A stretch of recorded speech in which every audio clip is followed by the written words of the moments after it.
Hello, and welcome back to the Everwind Chronicles. I'm Doug, your Dungeon Master. We are a group of friends and storytellers telling you a story through Dungeons and Dragons. So, where we last left off... Oh, no, sorry, I'm jumping ahead of myself here. We got to do some questions. You're excited to get to the story. I know, right? Let's do it. No, he's excited to kill us all with his blood Let's dragon. go. That's murder in his eyes. Mm-hmm. Yep, so as always, we're doing a couple of questions for the party to answer in character or for their character. So the first question of the night, what topic is the quickest to make your character mad? Sell swords. It's 5 years when I'm sticking to it. Yep. I'm not a sell sword. Even though I take money for my services and go kill people with Yeah, it. even though I am paid to murder, I'm not a sell sword. It does crack me up how you guys basically took it as like a slur or something. Yeah. It's Just stuck. one. Just one, just me, It's just just me. stuck, all these. Listen, it was just a joke. It started as literally just like I thought it was funny that we were literally being hired as sell swords, and I took offense to being called one. And I've like retconned it. Sir didn't know what that meant. Just straight mad. She just like assumed it was a slur because she's like, I just assumed it was offensive. Amazing. And so she's like never admitted she didn't know what that word meant. Oh, man. And now she does, but she still is like, it's not my brand. I can't leave it. Can't admit that was wrong. Again, I admit I was wrong on that one.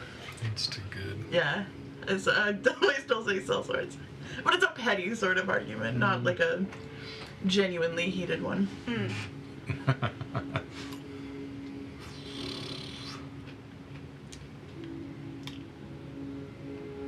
It's like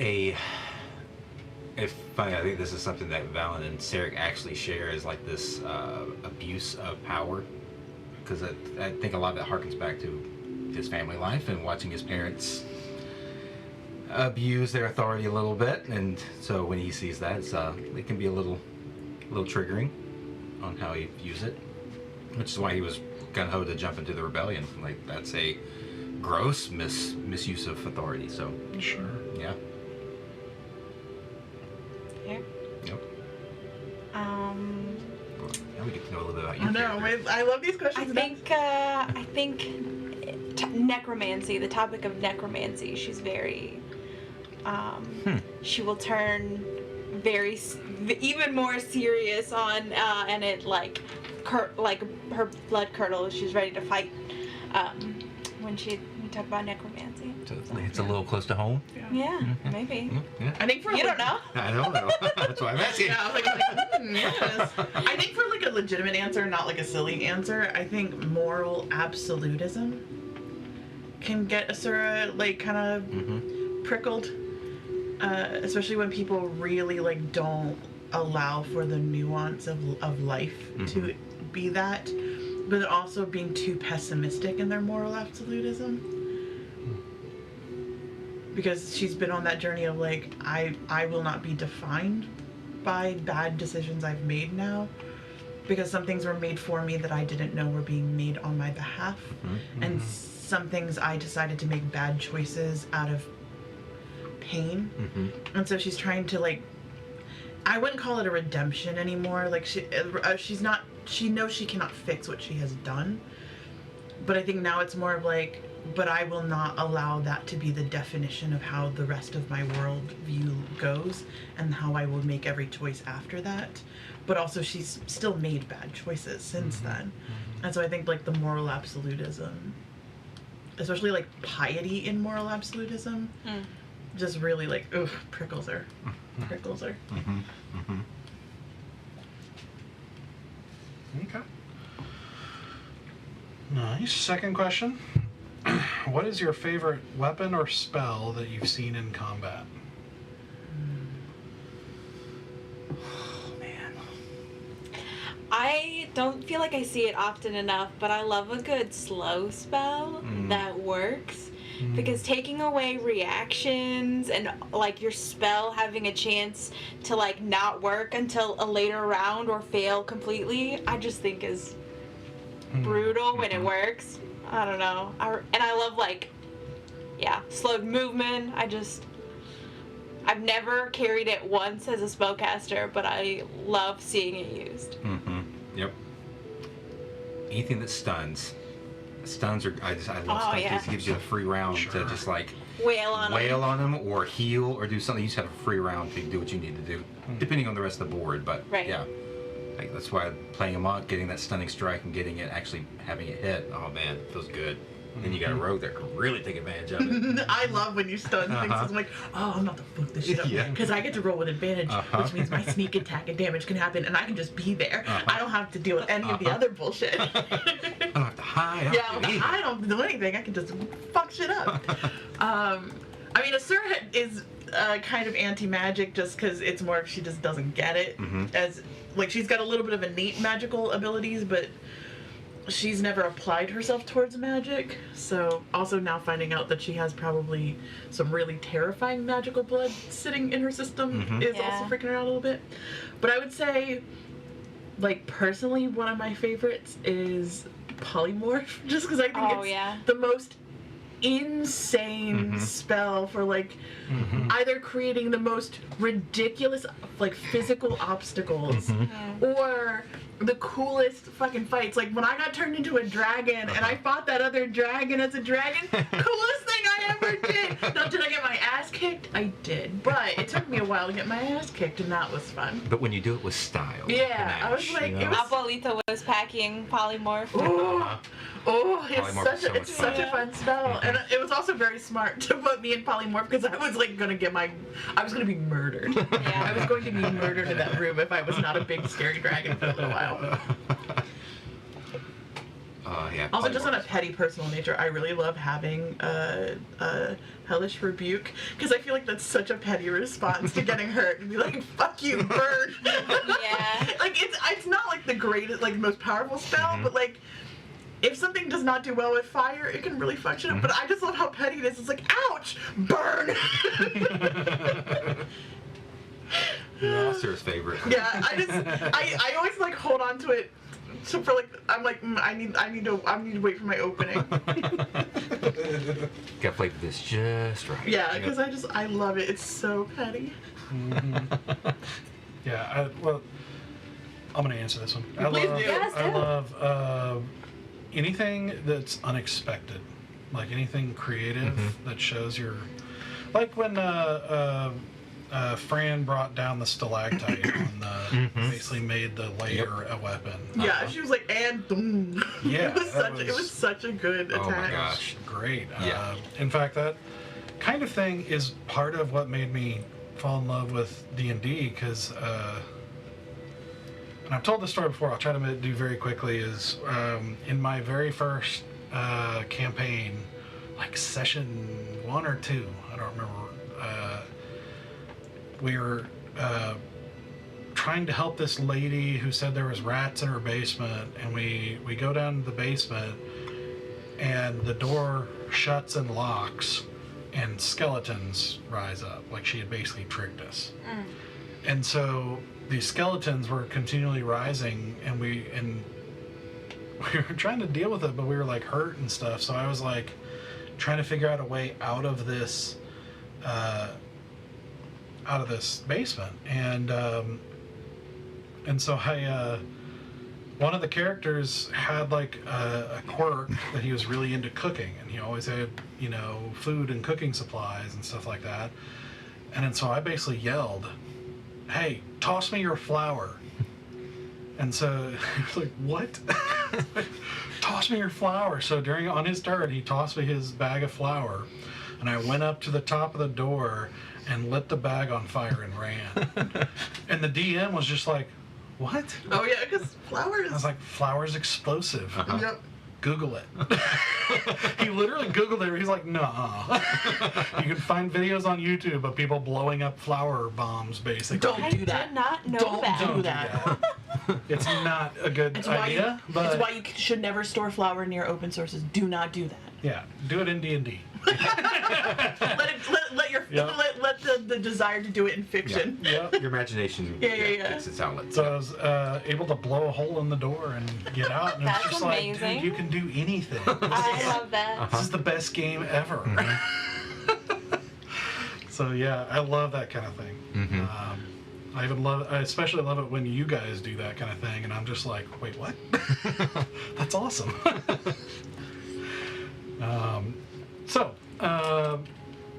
Well, good stuff. So where we last left off,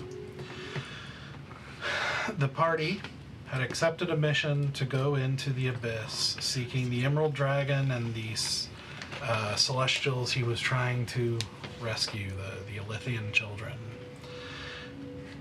They made their way to the country of Ishti, where there was a rumored portal to the abyss under the Dreadlord's keep, Dreadlord's fortress. They began to sneak in, but in the process got confronted by his elite force known as the Silent. And due to a series of unfortunate events, Abuelita died in a single round, really, because of in a surprise round. like I said, just surprise round and just horribly good rolls, and just the fact that it was a strength. Anyway, unfortunately, Abuelita died, and Stoic tried a revivify, and it failed. And so, after winning the fight, they had the difficult decision to either leave and risk not being able to get back in, or press on. And they made that very difficult decision to press on.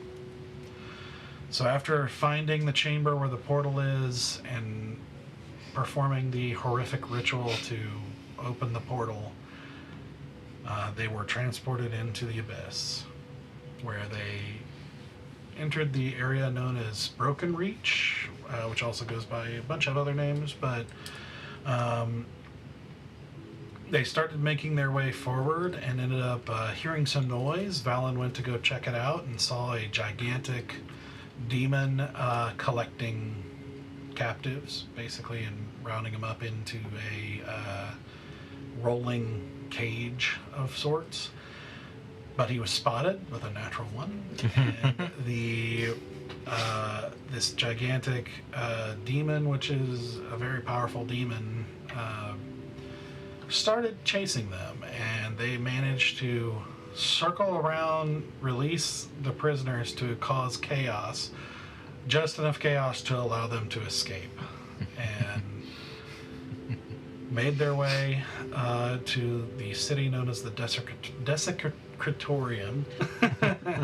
See, that bike was fast. And to the tavern, very large tavern known as Weakling's Way, where they were able to. They found out that their guide that they were supposed to meet was dead. So they had to find a new one. They talked to two different people and settled on hiring a blood fairy named Hazelwick Bloodwillow. They had a very short fight with some orcs that picked a fight and had no idea who they were messing with. And also were introduced to Rowan, who joined their party, who had been hired also to find the Celestials that they were seeking. Though she's been coy as to the reasoning. The party then set out and made their way through Broken Reach, witnessing on the way a battle between the Abyss and the Nine Hells at a scale that was unfathomable in the material plane. Just a crazy huge spectacle.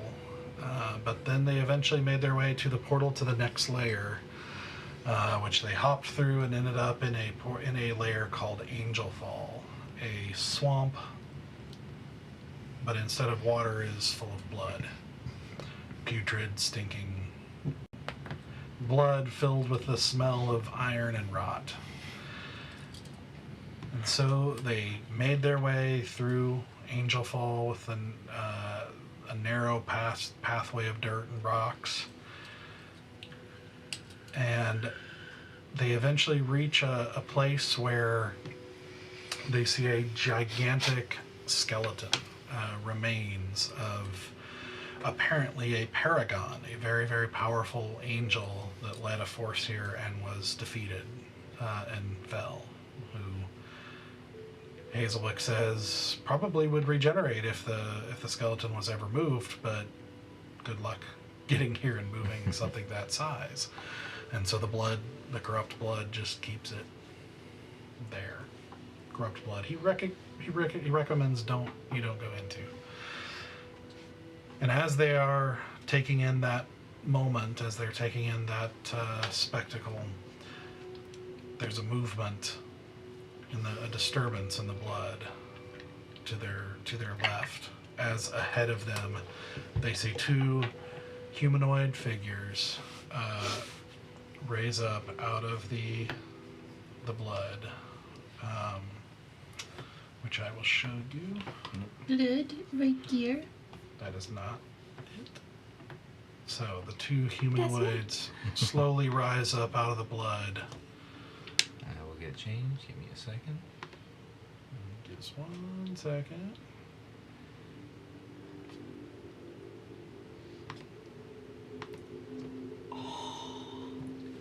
Ooh, I like it, but also no thank you. Right? Yeah, that's She looks like she's trying to bite you, and I don't want it. kind of looks like the. I mean, the I'm fine ring, with but, biting, blood. but consensually and not with blood.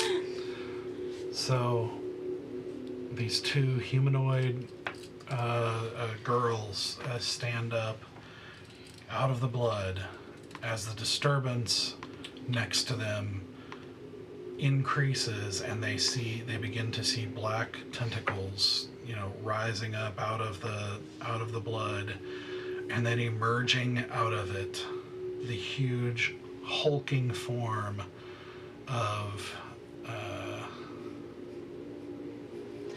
Ooh. Okay. You don't think this one's cute? Look at his little eyes. No. It's Yeah. the front kind of like pincher tentacles that I'm not vibing. It's an eldritch horror, is it what this is. is not an Make it feel octopus. cute. It is not a squid. It is something that makes you feel like a mockery of everything natural. Yeah. It is horrible, and I need you to roll initiative. Let's go. All right. This is going to be stoic right here. Okay. A 5. That's about right. And me. Another 5, but luckily at 11. So, So this is a really tall map, so you're gonna have to adjust it. oh, I might have to go in there to do it. Let's see. Oh god, my initiative's stupid. It's so stupid. What is that? I rolled a 28 for my Let's initiative. go. She ready. Yeah, she been ready. Listen, anxiety be a hell of a drug. Very cool. Oh, the paragon's so cute! Got like a little This map dress. is actually super cute. Let me just tell you. Map is cute. The Yeah, baddies aren't. You'll need to scroll down. How about we just do that? Because that's To be a on trench big is very map. demure, It very is a cute. big, Let's see if I can. tall map. Yeah, maybe zoom in a little bit Yeah. to the black. Anyway, I'll let you do that. All right. Like, just laid there so pretty. So 20 and higher. 28. Yeah. 15 higher. No one. Bueller. 10 and higher. 12. 11. Okay.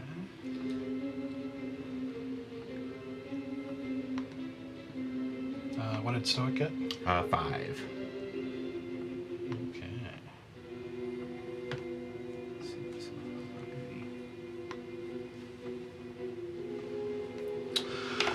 With that in mind, Where are we? line Oh, Down right the there. bottom right. Yep. is it dark? Also, bear with us because we are trying out Roll20's new features, which look pretty promising. But if something goes wrong, just bear with us here. Okay.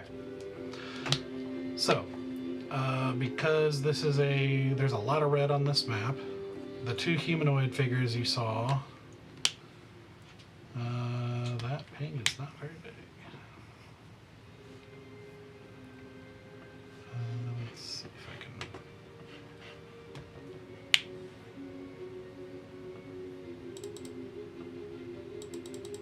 Well, okay, whatever. It's, I don't know if you can see the ping at all, probably not. Yeah, very, very barely, very tiny. Yeah, so you see those two figures, and then of course the Kraken over to the left there. Are the pink and white like trees or anything that can be hidden behind? Most likely. Okay. Okay, so what would you like to do? I'm gonna be like, that's a nope from me, dog. And I'm going to shoot at the scary blood lady that's back here. Okay. That is going to be a 20 to hit. Yep. Let's go with this. I'm just gonna use my bow. It's gonna be a 6 is 12, 15, 16, 18, 19, 20, 21, 22, 23, 24, 25, 26, 27, 28. 29 points of damage.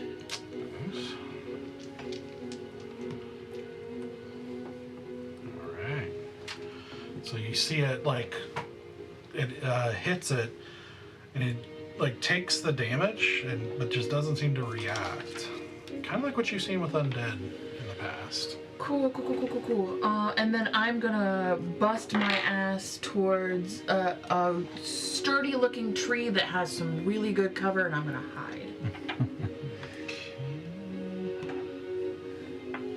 So, depends on who you're trying to hide from. Cthulhu. Okay. Or the giant kraken dudes. So like I was gonna try to get back in here. If she sees me, that's fine. I shot her, that's fair. Okay. But or at least try to get enough coverage. So I think maybe down here, you could maybe, I don't know if you can make it all the way around Rowan here to get over here, if you even want to be up there with them.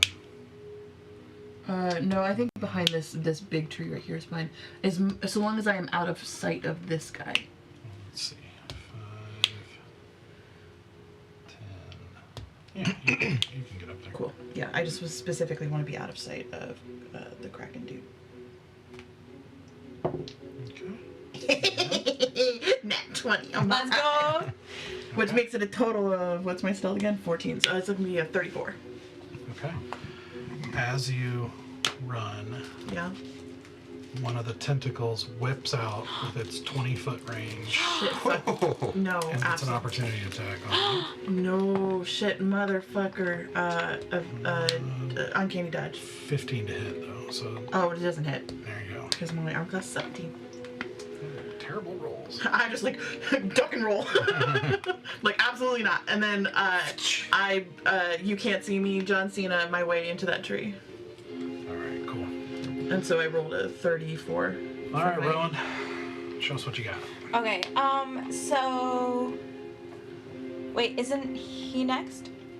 No, you No, have you you are. Oh, are Beat him me? by one. Okay. I'm gonna go down in the corner. I have, with my bonus action, I'm going to do Fighting Spirit to give myself advantage and 5 extra hit points. And then I'm gonna move. I have 40 feet of movement right now. Mm-hmm. I'm gonna just try and get like a little high ground, but also out of range of the Kraken because he's also scary, but be able to see these undead. Okay. And I'm gonna go ahead and just shoot at the same one Asura did to try and get that damage. And I'm gonna use Sharpshooter. Ooh. Give me that ranger sharpshooter. On the same person or on the Kraken? What are you No, on the same person that, on the she undead shot. girl that Okay. she shot at. That's 18 to hit. 18 hits. Okay.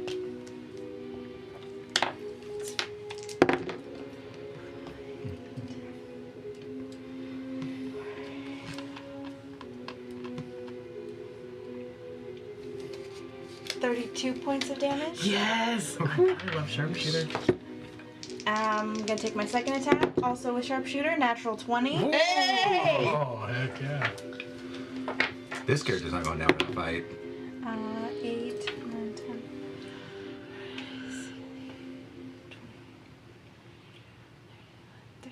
34 points of damage. And then my third attack. That'll do it for her. My third just attack see will be her- at the next one then. You just see her take the shot and then sink back into the blood. Amazing. Yeah, so I'll do sharpshooter on the last girl then. And that's a 29 to hit. Yeah. Yeah. Okay.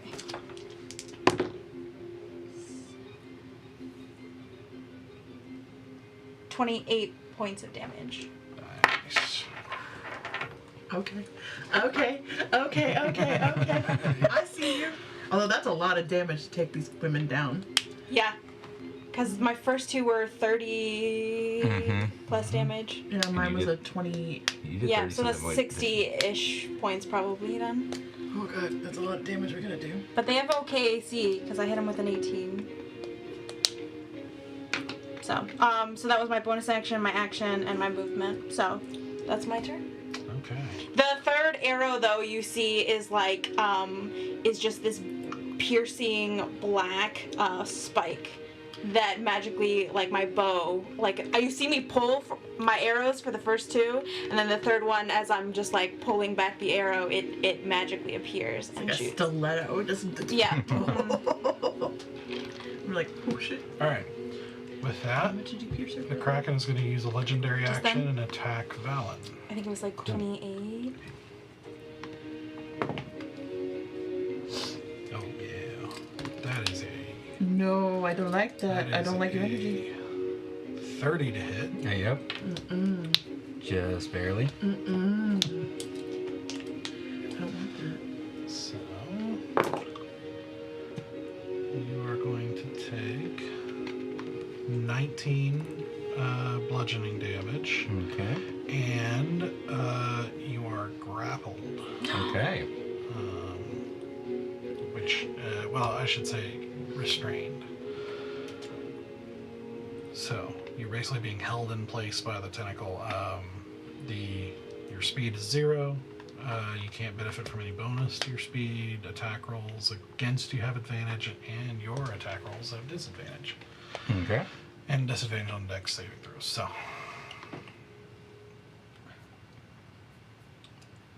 Alrighty. all right, so that brings us to Valen. Yep. Let's see here. Some things just changed, so let me take a look here and see if I want to alter my decisions. Any of my decisions.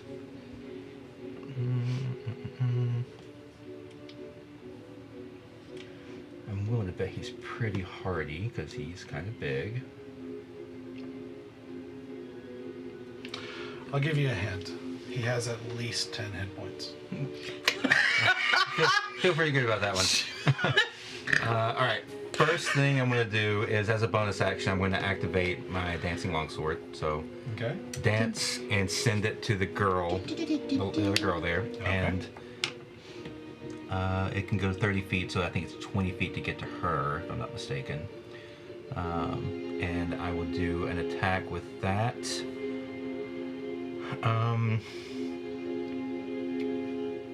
I think I get to add Booming Blade to that, don't I? I mean, it gives me the opportunity, but I don't know if that's just if I'm wielding it, like, in hand, or if that's That's a good just question. Let's see. because it's my weapon. That'd be so cool if you could. Uh-huh. So the range on the spell is self 5 foot. So I think if your blade is away from you, Got it's it. not going to pick up. You got to basically be touching it more or less.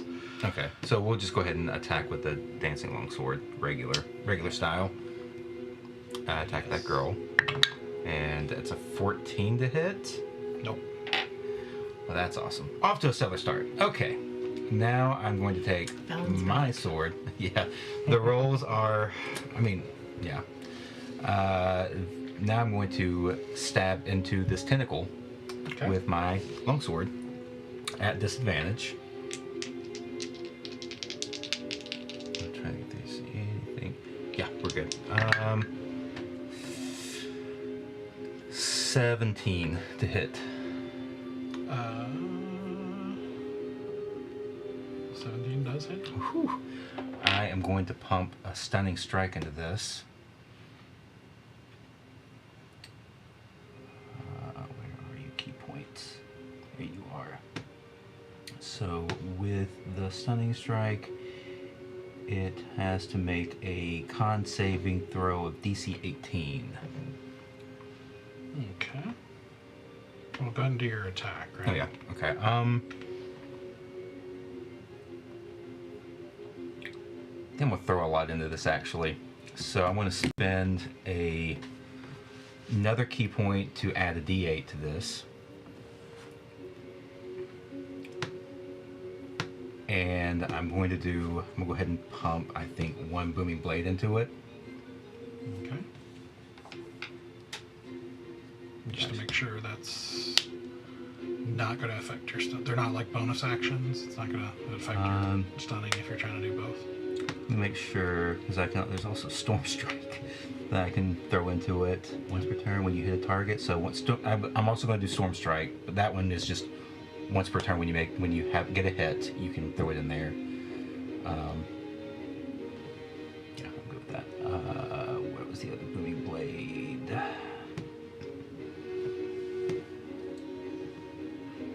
All the fun stuff now. So I can cast Booming Blade at will. Hit. Try to hurt suffers. No more effects. Your booming blade is your action to cast.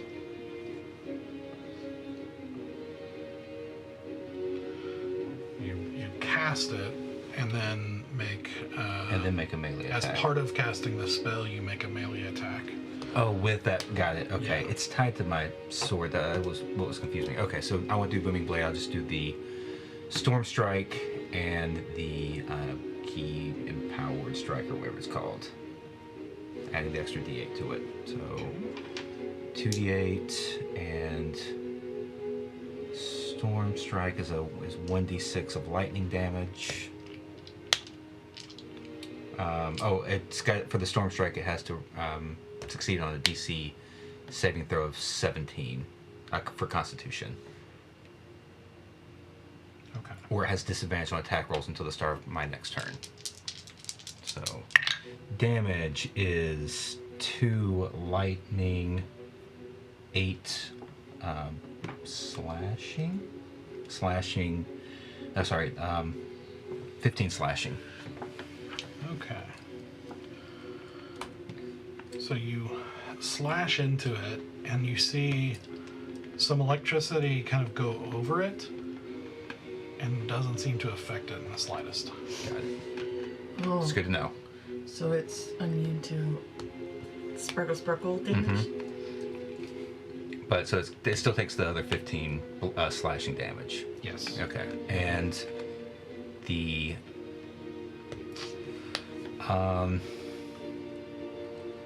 so it doesn't have to make the Constitution saving throw then. That's why I'm just sitting here debating, because What kind of the damage? Storm Strike is a lightning. Thunder? It's putting lightning, which causes these effects, but it's immune to lightning. I mean, I'm fine if it doesn't do it.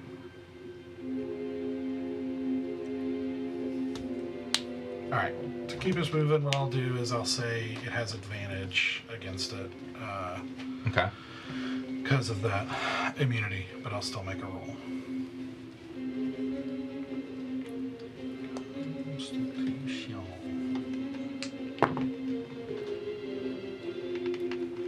Oh yeah, with 25. That was for the Storm Strike one? Or That was, yes. what about the Stunning Strike? That does not seem to have effect. Got it. That sucks. wondering- Cannot be stunned. Yep, cannot be stunned. Lightning and stunned. Alright, well, second attack. Yep. Oh yeah, that's 24 to Second hit. attack from your attack on the girl? No, that was my bonus action. I can do the sword as a bonus Okay. action and attack with it as Got a it, bonus got action. it. So this is the second attack action. So it's a 24 to hit. Yep. And this one will just be 1d8. 12 points of slashing. And I can't do anything else, so that's my turn. Okay. Yeah, I mean, with grapples, you can always use your action to try to get free. Right. But I have them right where I want them. Is that so? keep that in mind. Uh-huh. He took the keep your enemies closer to heart. Uh-huh, that's right. Okay. The best place to be is in your enemy's hands.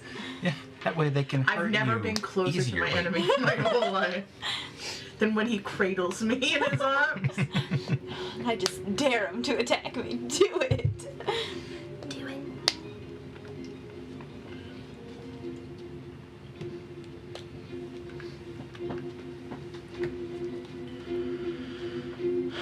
Okay.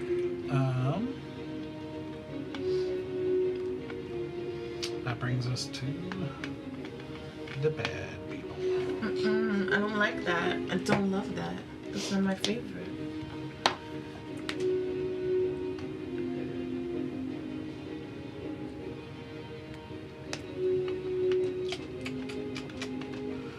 Okay.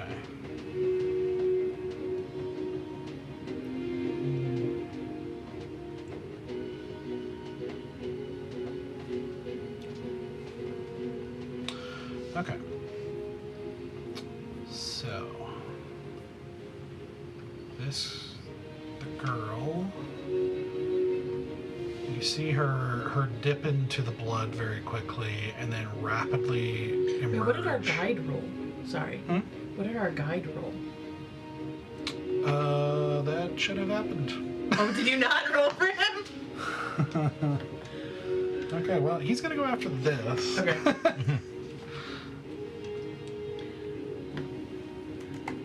Because I was impressed you rolled so low. I forgot him. That's okay. Small. That's okay. All right. So Very small. so she goes down into the blood and then quickly emerges right at the shore and comes here and is going to try to grapple you. No. So I need you to do a athletics. Did she see her? Can I Oh, do- you were hiding from the other one. Can I do acrobatics? Yeah, and when they run around the cover and just have full vision, you know. Fair, you're not yeah. getting, Can I do acrobatics instead of athletics? No, not for this. This is a grappling check.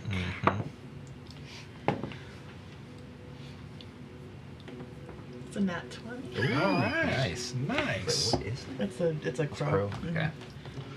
So 21. All right. I have +1 to my strength right now. Okay. Uh-huh. All right. So for its second attack, it is going to try again. Oh no, not again. Okay. 19. Yep. Beat him twice. So, It's all the dice because I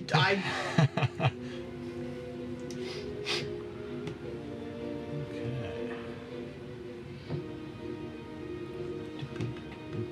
Oh, so weird.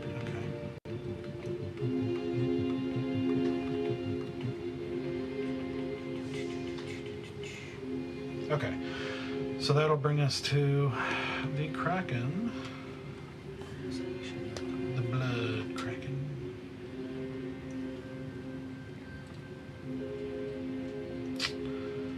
Who...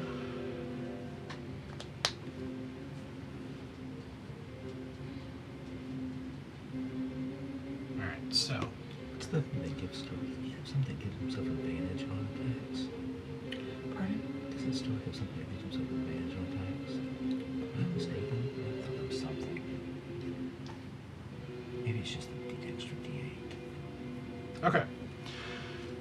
Valen, you get pulled with the tentacle over and shoved down into the blood. don't drown in blood. Don't drown in blood. So, a couple things happen with that.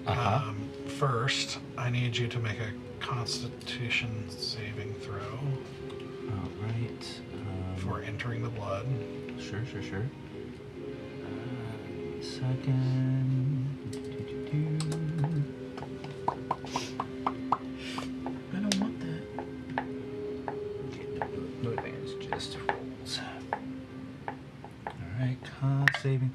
so that is a 26. Okay.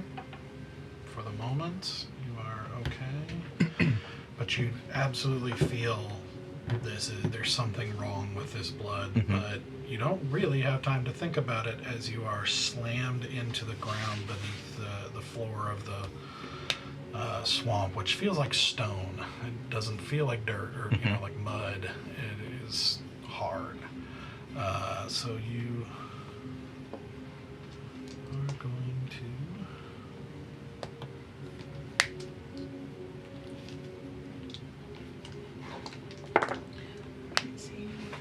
Okay, I thought there was something that helped him out.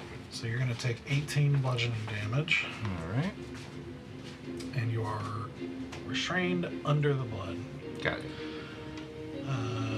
which I believe means you're technically drowning at the moment I think so. because you took damage under the... I don't like that. It's a good thing my constitution's kind of decent. Oh. Do a Constitution saving throw. Yeah, Constitution saving throw. All right. 22. Okay. Okay, at the moment, for holding your breath, basically. This is the right time to get that level up where I get to add my proficiency to all saving throws. Truly the time. The Yep. time and the place. Yep.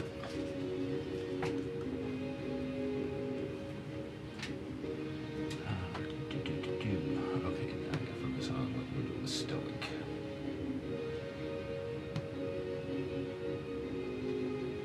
Okay. For its second attack, it is actually going to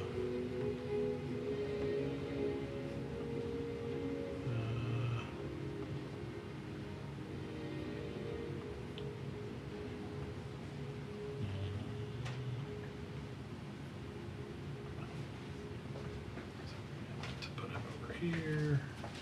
Because its second attack is going to be whipping a tentacle out to Stoic. This will be fun.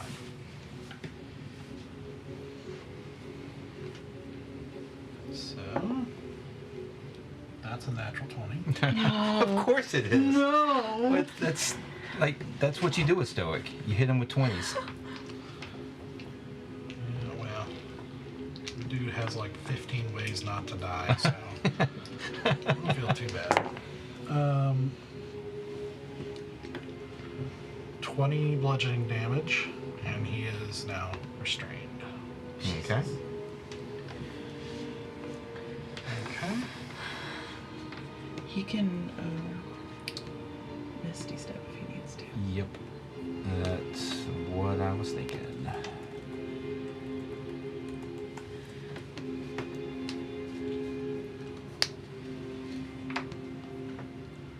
Internet is being terrible. Okay.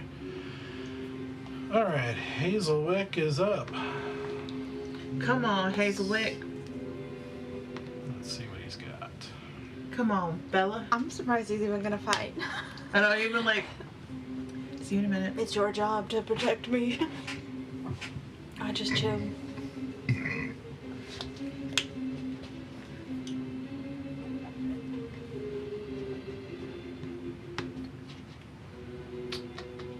My character sheet just pieced out. Well, that's fun. So it can't be reached.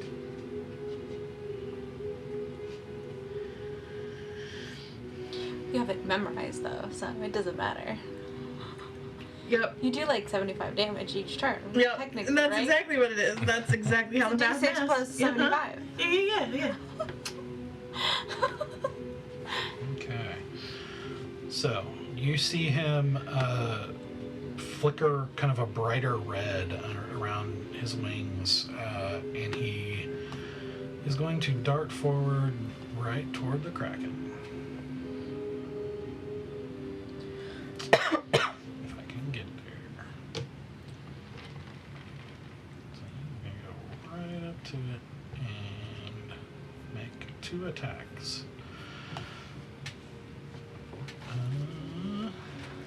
As you see him pull out that hammer that you saw him use in the bar, and he is going to swing it down on Then to you the smash it with a Kraken hammer. twice. First one. It's the wrong accent, but the right intention. First one is going to hit. The second one absolutely going to hit. So It's a giant game of whack-a-mole.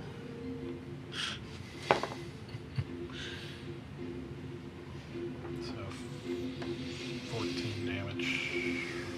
No, that's not right.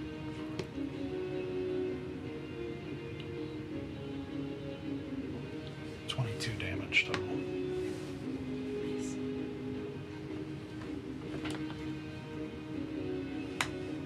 Okay.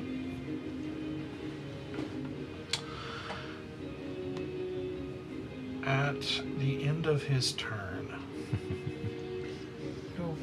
the Kraken. Nope. It's gonna do a legendary. No, he's not. No. No, he's not. I'm not gonna do anything of the sort. Nothing of the kind. Okay. Bear with me as the map is... There's that passage of blood, but my effect is going to go up.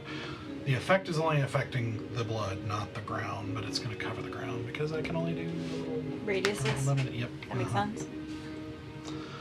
You see it kind of do this, and you see black darkness spread out from the blood. Stop And making. it is a radius. It is a radius from him, but I'm gonna try, for the sake of visuals, I'm gonna try to keep it not on the on there. Mm-hmm. So, with that, That's why you don't Valen, pee in the pool. you make another Constitution saving Sure. throw. Absolutely not. If you kill my best friend out the gate, I'm gonna be so mad. That you just got back. 21. Yep, that'll do it. Oh my god. Oh my god. Did you hit the Kraken? Mm-hmm. What was your lowest hit? 17. 17? So you'll only take 6 poison damage. Poison. I have immunity to poison. You do. Purity Let's of go. body. Okay.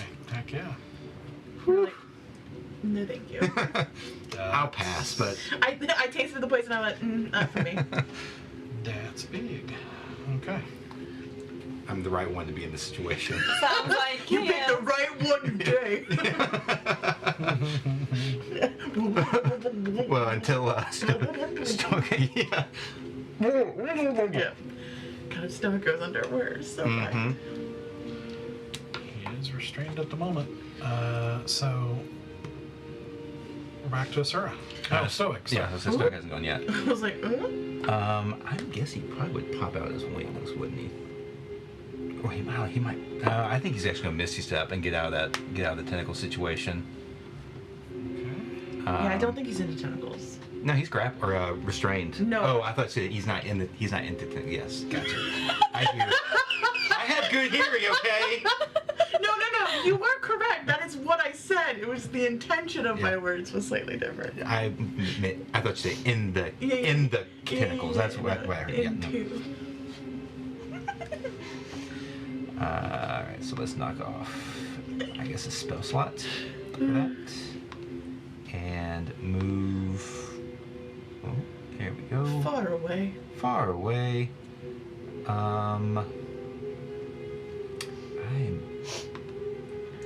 He still wants to be in range of probably his Eldritch Blast. But That's fine. 120, so. Yeah, he can bam do pretty it far. for most anywhere. Let's do some measuring.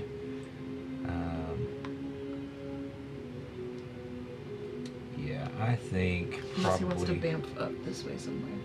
Or up there somewhere. I don't Do you know. think he'd stay with the group? I think he probably would stay in the group I think he would stay with the group. Okay. I'm thinking. Come Why hang is out it with me. why is it not selecting? About 10 feet away from Rowan. because I can't, well, for whatever reason, the select tool's not working for me right now. Down to Measure, a little bit. you mean? No, I can't even, I that can't even like select ping, it. the ping thing. Oh, okay. Yeah, Down here, about right there, roughly. Did you see my? No. Okay. Like Am I over- am I just not working at all? orange, No, you're good. So yeah, yeah, that's let's do good. shit. Right there's fine. Okay. Yep.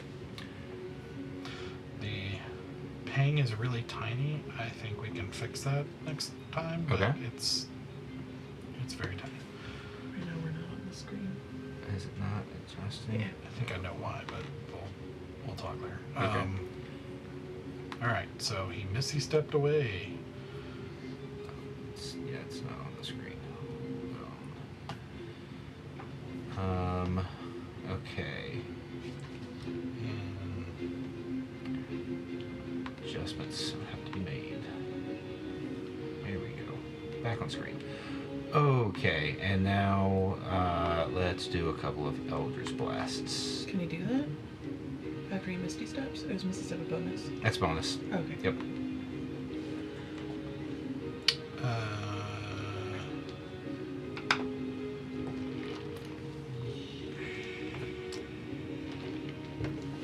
Eldritch is, is a cantrip. Yeah, I Right. don't, because I mean I know you can't do 2 spells unless this. Yeah, one's a bonus action and they're in action. Yeah, I think the cantrip is supposed to be a bonus action. I Man, don't think the always rules get are these- specific. I think it's you can't cast 2 Well- spells in 1 round. No, Misty Step is a bonus action, though. Like, I don't think... I mean, I guess you could cast it as an action, but it is specifically a bonus action.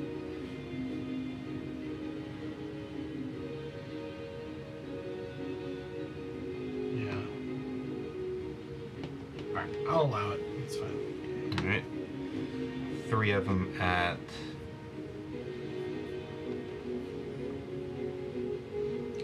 Hmm. 3 of them at the Kraken. Okay. That's a 15 to hit. 15 does not hit. Alright. 30-20 to hit. That'll hit. Alright. Good lord. His shit is broken. 5, 6, 7, 8. 8. Oh, that's guiding bolt. My bad. I was looking at the wrong one. I was about to be like, what are you doing? Yeah. Guiding bolt. Which is just 1d10. Yeah. That's 9 points of whatever damage that is. Force think it's damage? force, Yeah, I think it's force damage. Yeah, it's force damage. All right. Third one is over 20, 21, 22 to hit, and oof. Yeah, it's a +4 to those as well. Yeah, I did on the last one 5 to hit on this one, or 5 points of damage on this one. Rolled a 1. We definitely get a stack. And how much on the first? Oh, yeah, I already got it. Never Yeah. mind. Next time we'll be stacking things. Yeah, the first one's a miss, and I think that's going to be his turn. Okay. Yeah, he's out of range. I think we're good.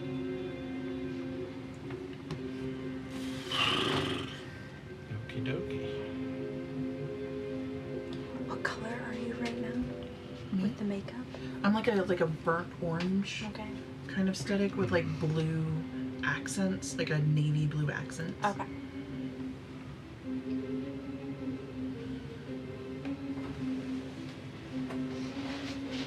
Okay.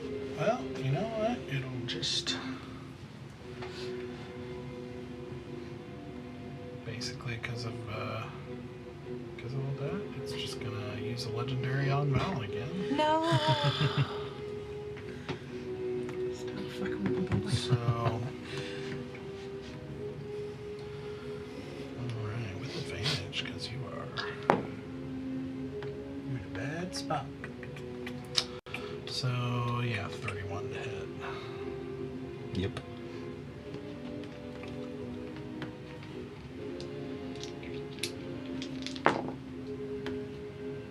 So 17 bludgeoning damage. Alright. I also need you to make another Constitution saving throw for the hell breath. Alrighty. Natural 20. Oh my 29. god.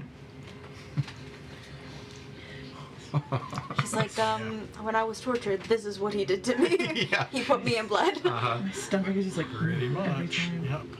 You cannot. It is. Which, by the way, it is not like water.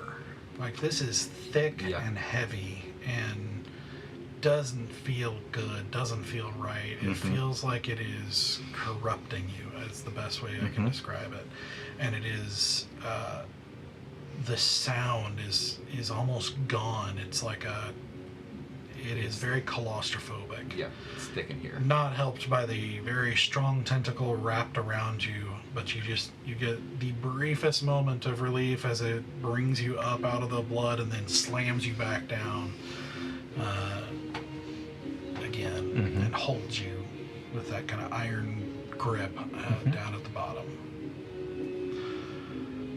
So, with that in mind, Asura, you are up.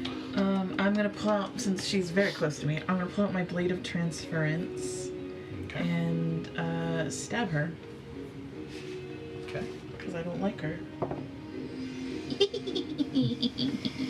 That's gonna be a 24 to hit. Mm-hmm. I don't get to stack any fun stuff because she's Nope. like up in my business. Just a regular attack. But I rolled a 6, so that's gonna be 11. Yes, 6, 5 is 11. Alright. And I'm gonna expend a charge, so if she attacks me back, we get to share damage. Okay. And then for my bonus action, I am going to disengage and back up my full movement, if that's between these trees. I wasn't able to measure on my Okay, iPad. so over here. Yeah, but I would like to not be like right on the like coast of the blood, like a little further in behind this tree. So maybe not quite my Right full there? movement, but behind this tree. Yeah, I know she'll still see me, but I'm just like backing up to keep this tree and the crack in between me. Okay. So I'm still out of its line of sight. Okay. Sounds good. Okay. Rowan. How far away is the Kraken from me? Is it close? Is it 90 feet? Less than 90 feet? Yeah. Oh, yeah. All right. 40-ish. About 40. I am gonna be like, you got this, sunshine, looking at you, and then I'm gonna hunter's mark the Kraken with my bonus action, Ah, Rangers. and then I'm gonna attack it with sharpshooter. That's only a 14 to hit. That's not gonna do it. Okay. I won't do sharpshooter. So you actually see it whip 21 out a to tentacle hit? and knock the arrow out with surprising kind of whip-like speed. 21 to hit. Yep, that'll do it.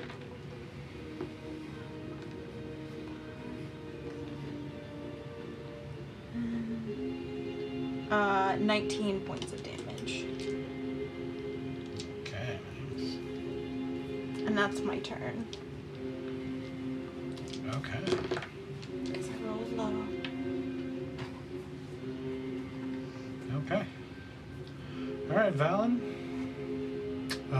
Does it matter if any of that was radiant? Sorry, I should have specified that one. Let me check. Nope. Okay, great. It's a good question though. So, Valen, you are starting not just in the blood, but in the whatever this dark thing that he just ejected is. So I need you to make another Constitution saving throw. All right. I'm going to spend a key point to re-roll that.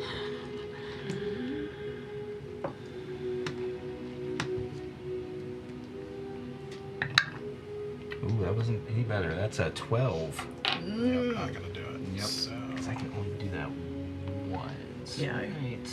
I think you had said it was only a one time. Okay, re-roll and take the second result. Yeah. And yeah. Yep. I don't love that. Not my favorite. That's okay. okay, because you're immune to all damage. Yeah, right. Yeah. That's slashing damage. Immune. I don't I know don't what to say, take monk, damage man. from these creatures. Yeah. It's just I am immune to this creature's damage. Thank you. specifically. Actually, you are immune to the poison part, Mm-hmm. but you're still going to take some.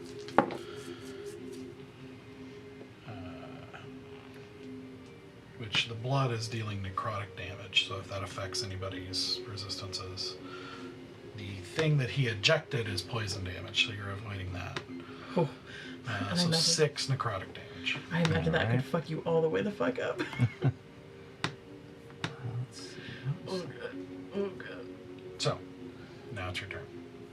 All right. Well, I don't really want to be here anymore, so I think we're going to go ahead and spend that action trying to get out of it. Okay. So, you need to do a athletics check. Okay.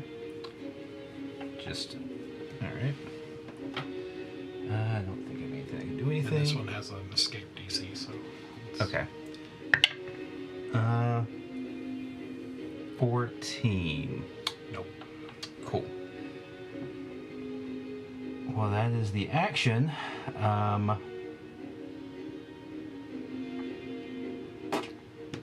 don't think I can really do anything. Bonus action.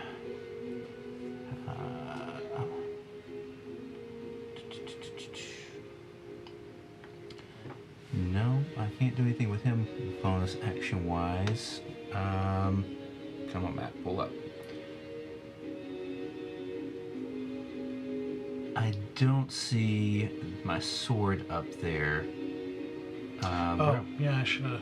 Where was the Should've girl placed that. before? Can you move it if you don't have sightline?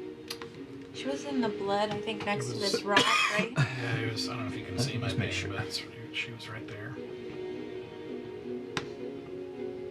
I can put her back on here. Let's see. I believe right there. While squirt hovers, you can use this action to cause a fluctuation. I don't have to see it. I just gotta be within 30 feet of me, so. Oh my god. It's probably not within 30 feet of. I'm willing to bet we're not within 30 feet of each other. Yeah, I think you would just be barely out of. Sorry, I didn't mean to move her so far away. I forgot your sword was up. Is that where the second one was? Because I attacked the second one because she was already dead when I got to her. The second one It was is further in at the time. She was yeah. closer this way. When the sword came out, she was still in the blood. Yes. Well, I think it. So I can't go further. It can't go outside of 30 feet of me. I think that it will just. Come to you. I think it's going to actually come to me, Okay. and I mean, just go ahead and I'll attack. allow it. It's still going to be disadvantage because you can't see the target that you're attacking, Okay. and you're restrained. I mean, well, the restraint wouldn't affect the dancing sword, but the blindness will. Like Okay. you're basically blind right now. Let me find a token for it so we can keep track of this. All right.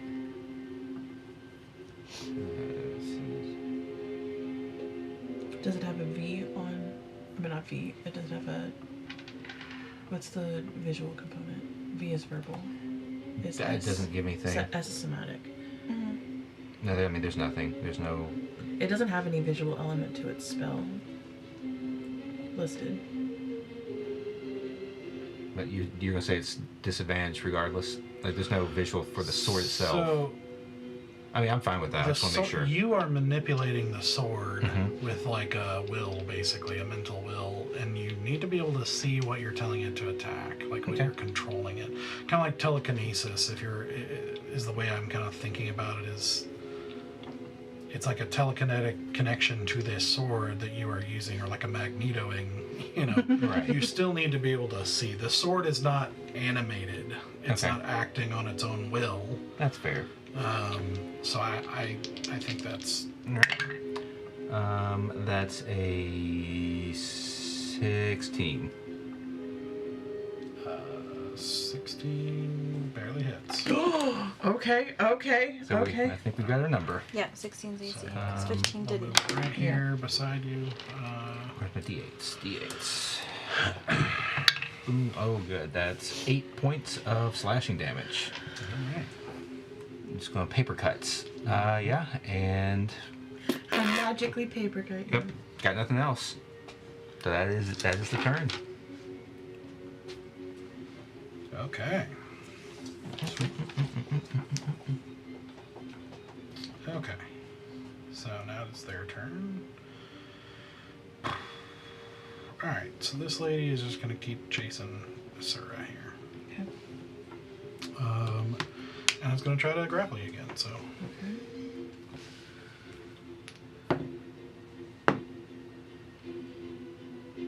16. Man, she is rolling terribly. Listen, And then the second time. my dice are really doing the heavy lifting right now. 18. Yep. Sura's over here like, I've been running in the morning. I've been running every morning, and I'm just dodging these motherfuckers. Yep, which is covering you with spattered blood as she is, as she's coming at you. But it is making you more slippery. It is difficult because she's covered in this. Like, it's slippery. It's like you're trying to grab her and it's like slipping through, and you're like just desperately pushing her away. But successfully managing to do so far. Let's go. All right. So, the Kraken.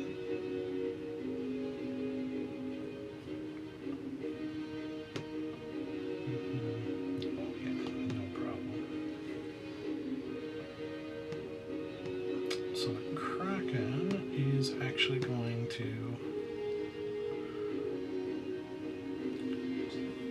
keep Valen there and move out of the blood. And is going to.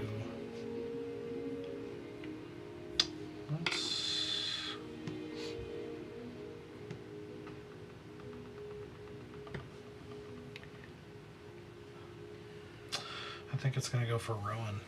It doesn't like being shot by you. I only hit it once. I should hit her. What is this? Other than hiding, do I know any other way to get advantage on a table? Okay. So, it's Just having somebody else with a man. You specifically. Yeah. natural 20. Great. I like Love Sure, that. but I don't currently have Fantastic. That's and fair. I'm probably not going to get it because I'm trying to take her off the battlefield. So all Necrotic of y'all damage can do- needs to be separate from This you. is okay. I'm going to be able to do This bigger is hits because I don't have a bludgeoning. magical weapon. It's going Right. to be 15, Okay. and you are grappled. Okay. And you know what? For its second, it is going to move you, like basically whip you back and slam you down into the cloud of blood. So, Okay. necrotic. Are you immune or resistant? I'm resistant. Okay. Yeah. So you're gonna take 10 down to 5 Okay. necrotic, and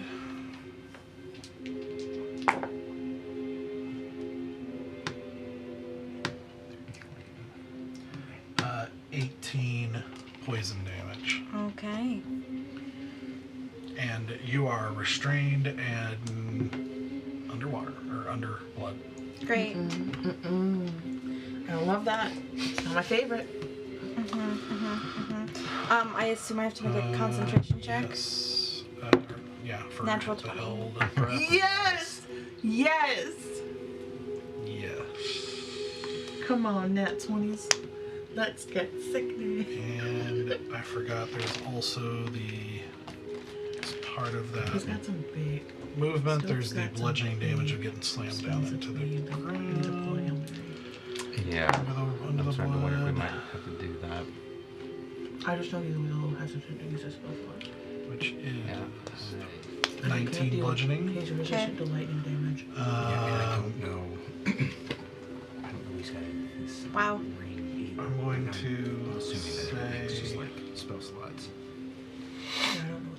make 2 Constitution saving throws. I will count the 2 different blood ones as one, since it's really I did the same 52 liquid, in one more or round. less. Holy. 2 saving throws. Yeah, for holding your breath. Okay. The lowest one, I have a 12 on one and then a 23 on the other. Okay. You're still okay. It's not a super high DC. Okay. Holding breath is not a super high DC. Unless there's a lot of damage. Which none of this in one hit counted. Okay. So where am I now? Where did he slam me down at? Alright, so, alright, I'm gonna move this out just to the side, just for the sake of visuals here, visibility. But it's Okay. still there. It's still extending to the edge, like right like that, just Okay. in case it comes up. So yeah, you are right there. Great. And yep, that's gonna do it for the moment. So Hazelwick will make a couple more attacks. Hazelwick with a nat 1, the first one. I don't love that for him.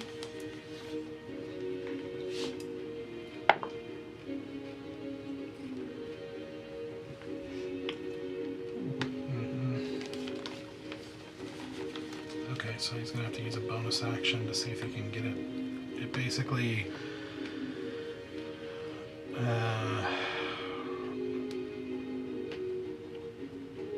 he basically overcorrects and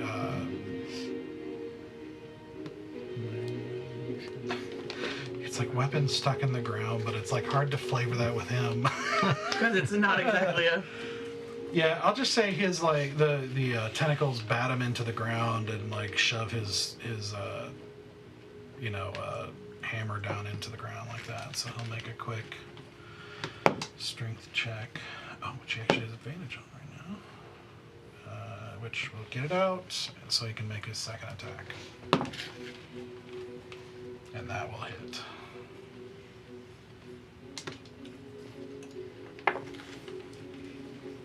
So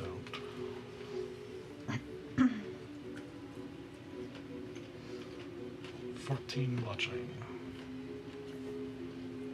And I forgot to add 2 last time, so I'm just gonna make it 16.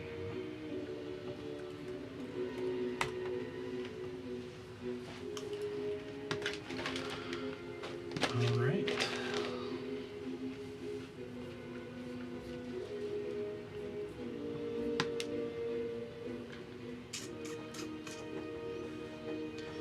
Yep. Let's lose a legendary. Yeah, let's go after Stoic.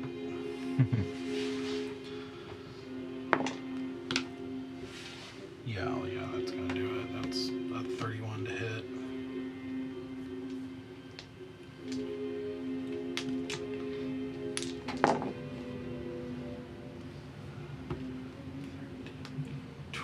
Bludgeoning damage, and he is restrained.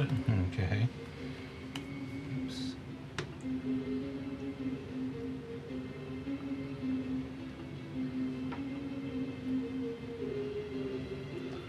Okay, so that takes us to Stoic. Yep.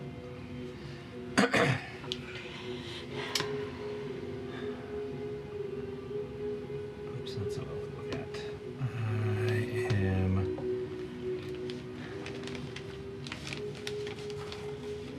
I think I'm going for one of those big boys. I'm looking at Crown of Stars as like the. Because you can. I would say either beat with his Eldritch or do something insane.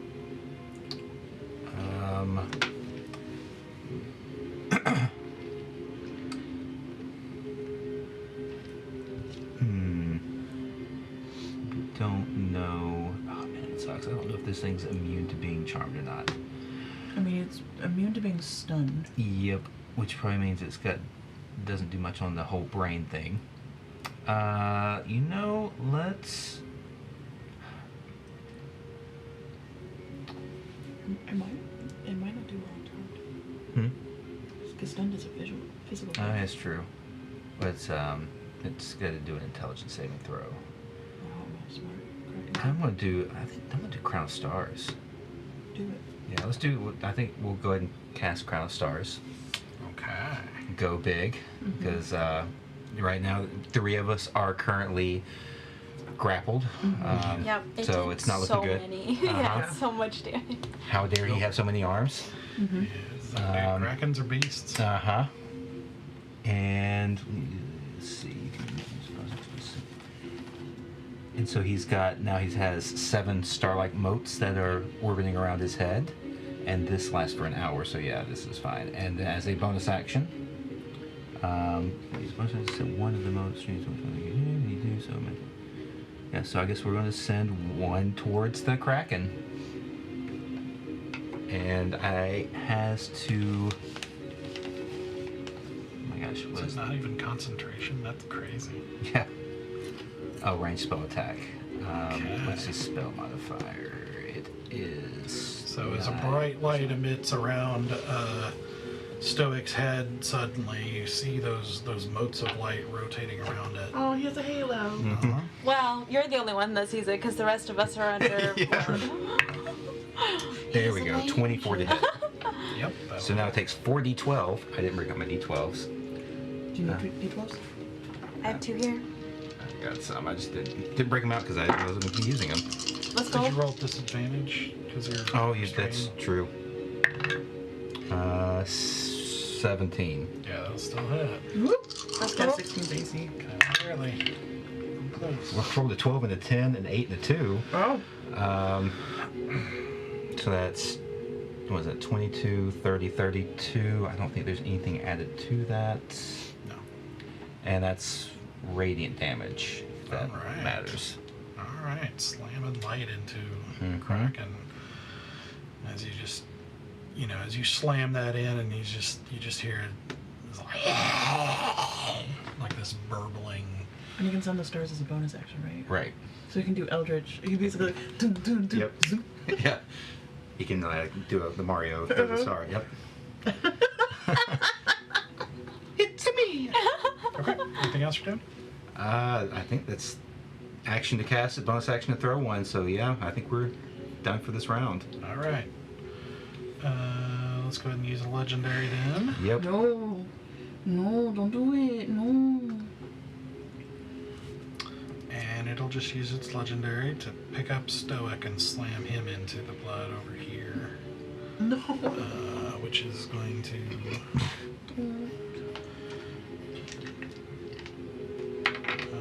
Have him make a Constitution saving throw for me. He's decent at that. Yeah, because you're gonna get like special. Natural 20. Let's go. Nice. Alright, so he's going to take 2 points of bludgeoning damage, which is not bad. Is he bludgeoning or piercing that he doesn't? Slashing. Slashing. Yeah. I knew it was one of them. I was like, I know one of the the big 3. He doesn't have to deal with. Okay. So, with the save, that's going to be 25 down to 12. Poison. Does he have anything that affects poison or necrotic? Nope. Okay. He's got resistance to radiant, but I don't think we're going to run into that in this situation. That's why I'm not splitting it, but I would Yeah. if I need to. And now he is under the blood. I don't love that. All my friends are in the blood. How deep is the blood? How deep is your blood? It's like waist deep, like a little bit more than waist deep. Okay.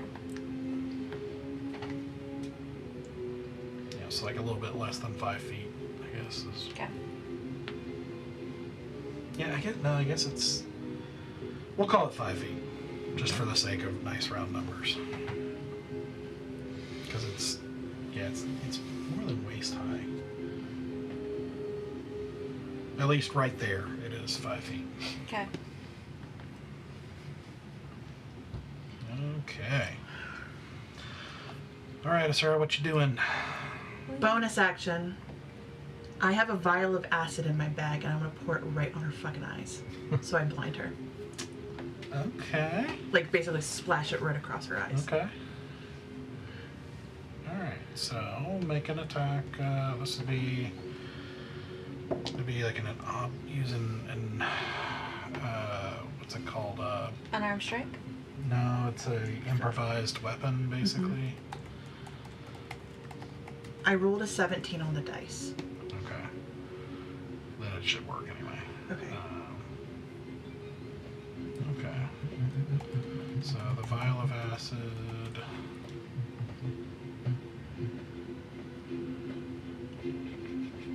Two d6 acid damage. Okay. And will this blind her? No. 4. No. Maybe if you'd done a natural 20, but it's hard in combat to... Okay. Would that still give me Yeah. advantage though, because she's dealing with her eyes? No. Damn it! My whole goal was to Because fuck she's with her not eyeballs. Was really reacting to it. She's taking the damage. At least flavor-wise, she's not. So how much damage was it? That was only 4 damage. It was a really good idea, but it's just not enough damage to justify it. Sorry, how much was the acid? 4. Sorry. I know I've asked 3 times. Yeah, it's okay. I was really Thinking hoping. about I was trying to give myself advantage any way I could. Yeah. It's a good idea, but you can't really just do blinding stuff like that because it's too powerful and it's. I was really just I was kind of pulling for anything I could think of, and then I'll use my blade of transference again to attack her. That's gonna be a 18 to hit. Yep. And that's gonna be 8 damage. Nice. All right. Just keep slashing into her, and she keeps grasping for you. I was really hoping that would give me some sort of advantage. Get that sneak attack. I need my sneak attack. I It's need going it to so use bad. its 3rd legendary. Who does it want to slam and pump up the jam? It's got plenty of targets now. Yes, indeed. 3 of us. Up close and personal. Man, I think Stoic, that Crown of Stars thing, I think it doesn't like that. So I think he's gonna. I think he's gonna do that to Stoic. So he's gonna basically, bring him back up and slam him back down into the blood.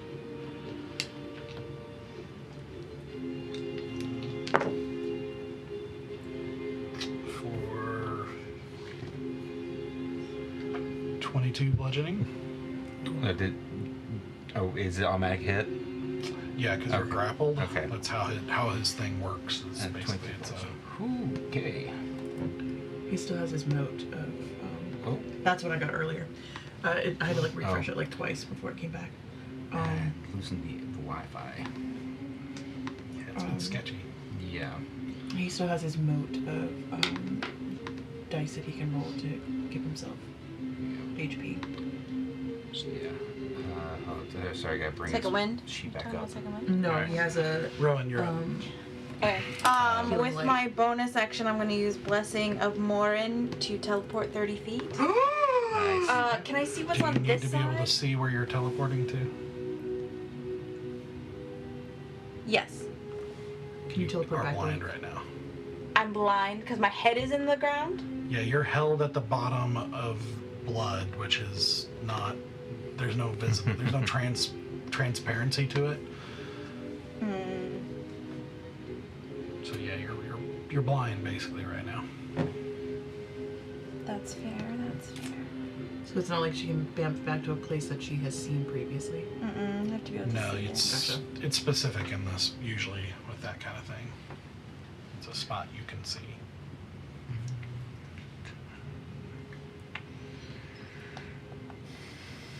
All right.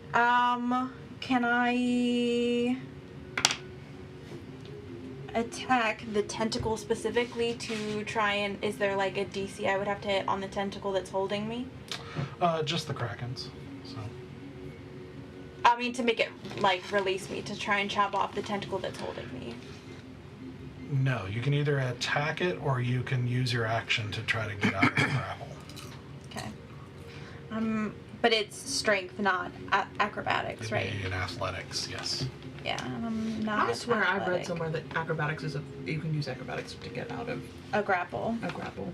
Well, this is A not special ability. a straight grapple. This is like a grappling effect that's specific to this monster. Gotcha. It's not like just someone's holding on to you. Fine. Yeah, it's an escape I'm just gonna DC. attack it It's not then. competing checks. It's different. So All right, with my bonus action, I'm gonna use that's fighting. why it also is restraining and not just grappling. I'm gonna use fighting spirit to try and hit it. Okay. That gives me advantage to cancel out the disadvantage. Okay. I think he would use his cable pocket.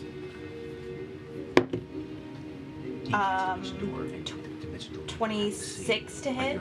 Yep. 13, And then get him out of that situation. I know he likes to save it, but 30 feels points like of we're in that damage. situation right now. Heck yeah. Was all of y'all grappled up again? Uh-huh. And then with my second attack, I'm gonna try and do sharpshooter because I need to do extra damage to it. Okay. Natural 17. Thank goodness. 10, 15. That fighting spirit lasted for your whole turn? Or is it? Okay. Heck yeah.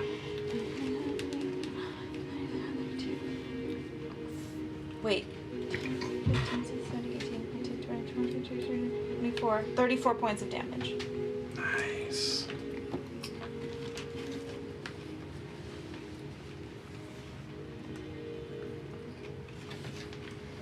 All right.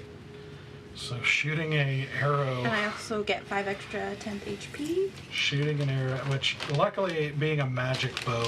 It had, yeah, it allows, it makes its own. If I don't have access Well, to an and arrow, it makes its own bow. Shooting through blood, a Yeah. regular bow, I'd probably be like, Yeah. But magical, yeah, I'm gonna allow that. So shooting an arrow out of the blood blindly. You into see the two Kraken. little black spikes shoot out towards it. Let me go! I don't like this. It's very upset at this moment. And I would like to do a deception check to make him think it's from someone else. Okay.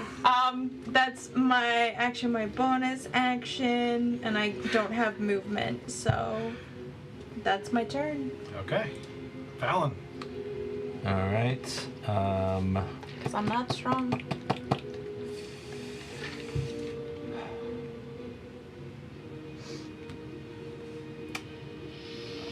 I am. Man. All right, let's go ahead and try to break it one more time. Break out of this grapple. So athletics, right?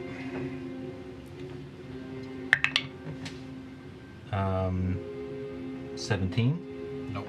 Man. All right. Strong creature. Yep. So that was your action. Yep. Bonus action. Swing with the dancing sword again. Moving it over. And disadvantage. Oh man, one was a natural 20, but the other one's a natural 17, so it's 28, Yeah, I think. it's Yeah. okay, yeah. So 8. Oh, 8, 14 slashing damage. 14. All right. How do you want to do this? Oh my gosh. I was so stressed I wasn't even thinking like the visual of this. So I imagine who was it he just slammed down? That was Stoic, right? Mm-hmm. So as he finishes slamming Stoic down, you hit him with your two things. Yeah. A sword just comes flying up in the air and just like flips and goes straight down through his skull. Heck yeah. So, taking your other sword, Mm-hmm. slashing the tentacle off of you, cutting it clean off, rising up out of the blood like one of the girls, bald and scarred Valen covered in blood, as the dancing sword flips over in the air and just buzzsaws down into the blood kraken, basically sawing it in half, like the top of its head, as you see all the tentacles twitch and writhe, and then you just hear this burbling.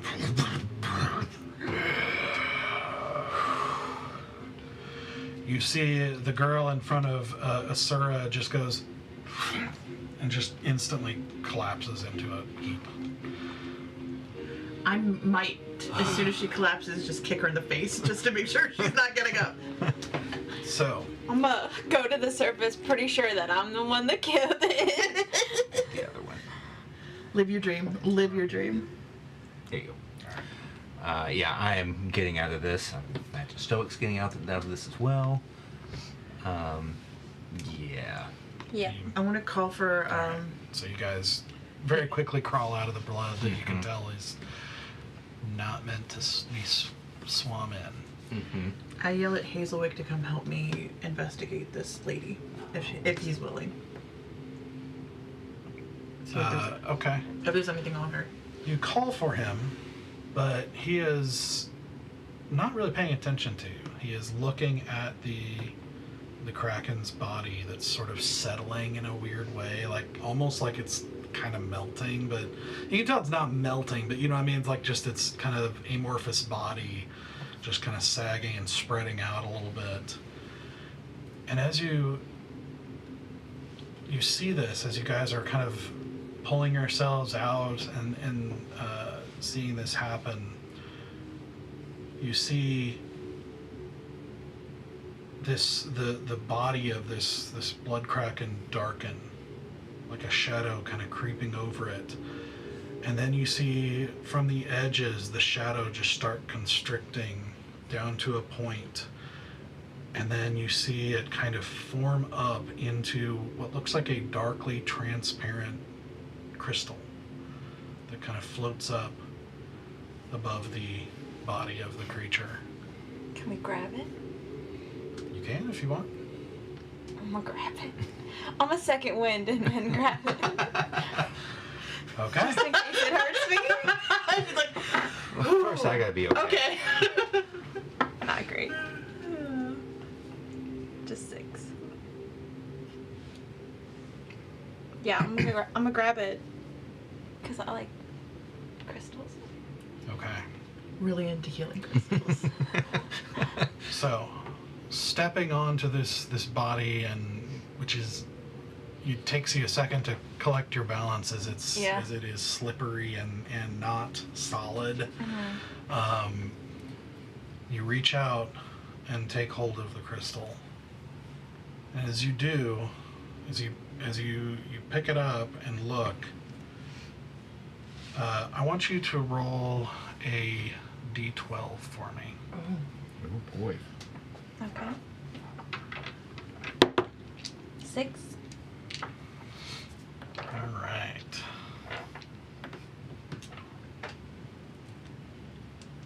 Okay. So let me. So as you take hold of it, the crystal, which you feel is solid, but then sort of becomes unsolid, and you see it sort of start shifting, and then it sort of it comes black again, and then just sort of falls out of your hand and elongates until and it takes on a very odd light feeling fabric of a black cloak that is emitting a sort of black mist around it. A black cloak? Uh-huh. Immediately, the correct aesthetic. It looks so good. Yeah. Let me get you a link Thank because I you. don't know if you're going to be able to add it or not because D&D Beyond's weird about it. So, Okay. I will send you a link to this.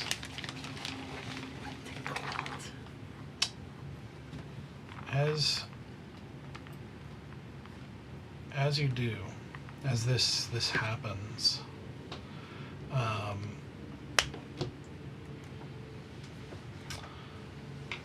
Hazelwick just says, interesting. Well, that's one of the shards I was telling you about. Oh, the prince shards. The Abyss shards. Okay. Mm-hmm. The Abyss recognizes your strength. And that's an interesting one, if I'm not mistaken. I believe that's a cloak they called Crypt Smoke, which is, they say, once belonged to Dantalix before he was destroyed or captured or whatever happened to him. Quite the item.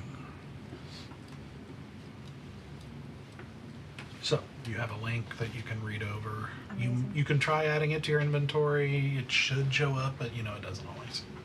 But you have the link. I'm just gonna look over the woman's body. Okay, roll investigation check.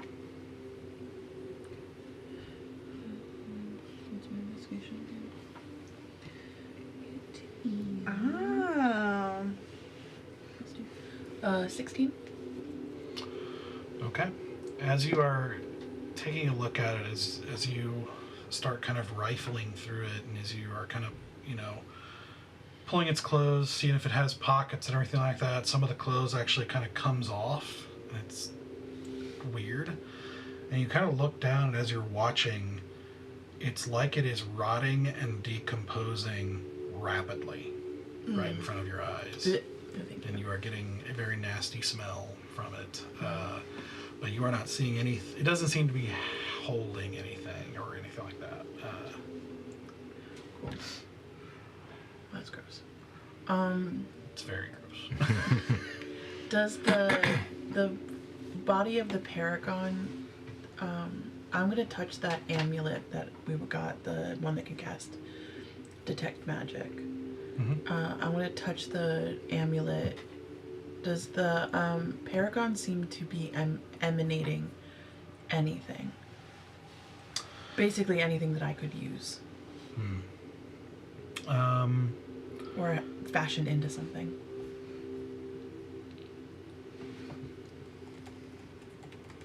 Like, could I use a feather to, like, make a cool arrow? Or, So the skeleton. So when you first do it, I don't attune to it. Because I'm full up right now. okay.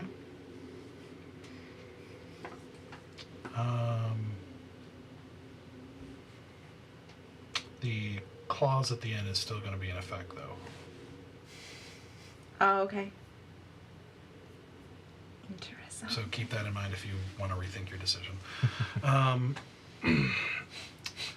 So you do get. At first, you think no. You think it's just mundane. And then you realize, no, as you really concentrate and think, there is just the tiniest, faintest bit of magical energy coming off of it. It's like it's so faint that it's hard to tell exactly what school it might be, but it's something still seems to be there. Can I get a sense of how far away I am from its source? Well, it's from the skeleton. The whole of it, not like a Yeah. specific part of it. Yeah, the whole of it. Is getting to the skeleton manageable from, like, can I easily jump the blood to get to, like, one of those stepping stones? Yeah, probably. Well, just do a trying general to get a feather acrobatics or check, something? and I'll. That's gonna be, you said acrobatics? 23. Nice. Okay. Yeah, that's no problem. So you basically are able to, between jumping on rocks and crawling on the skeleton itself, kind of make your way to where? I was gonna go up towards the wings. Are there still feathers on these wings? Or is it just aesthetics? Yes, but they are very rotten. It's like there is decay happening, but you guess the nature of this creature makes the decays happen a lot slower. And you think maybe it wouldn't even be happening at all if not for the nature of this place. But it's like she's resisting, but I wanted to pull off like a small, like one of the smaller like edge feathers okay. and put it in my bag. Okay. Sounds good.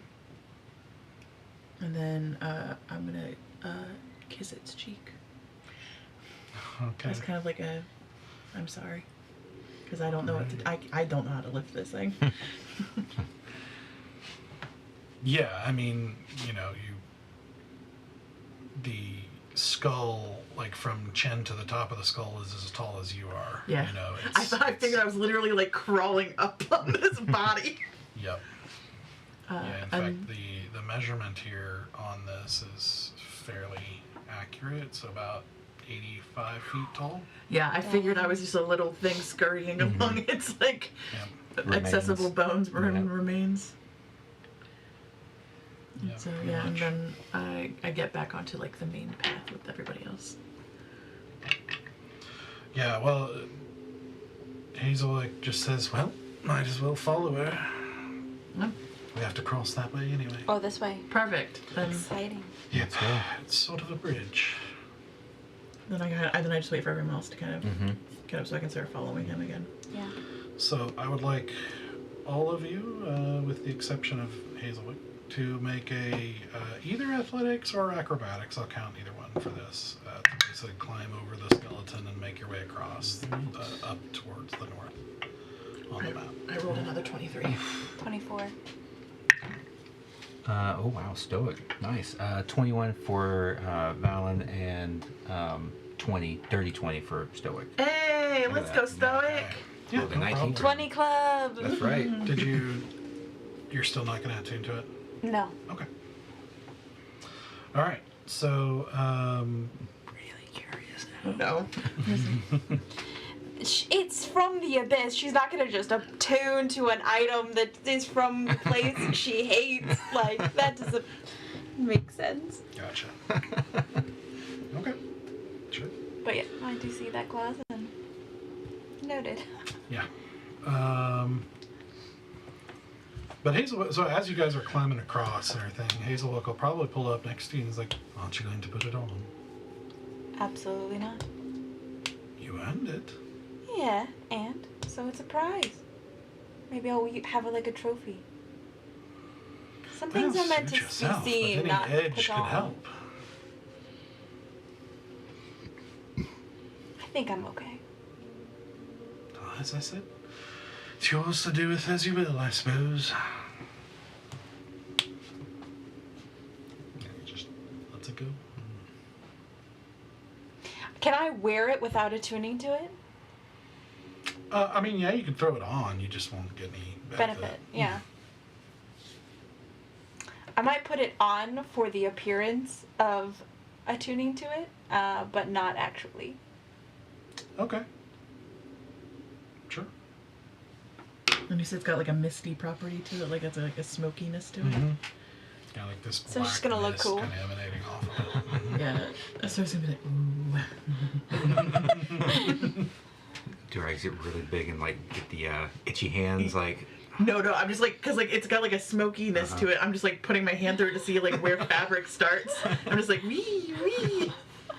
Like a cat? It is very I think cute. Hazelwood would say, yes, it's very nice, but don't get any ideas. I don't know what kind of person you are, but you probably don't want to try to steal a prize here. I am both offended that you think I would steal anything from a person that is on my side currently, and also I feel that you are very apt for selling me that just in case.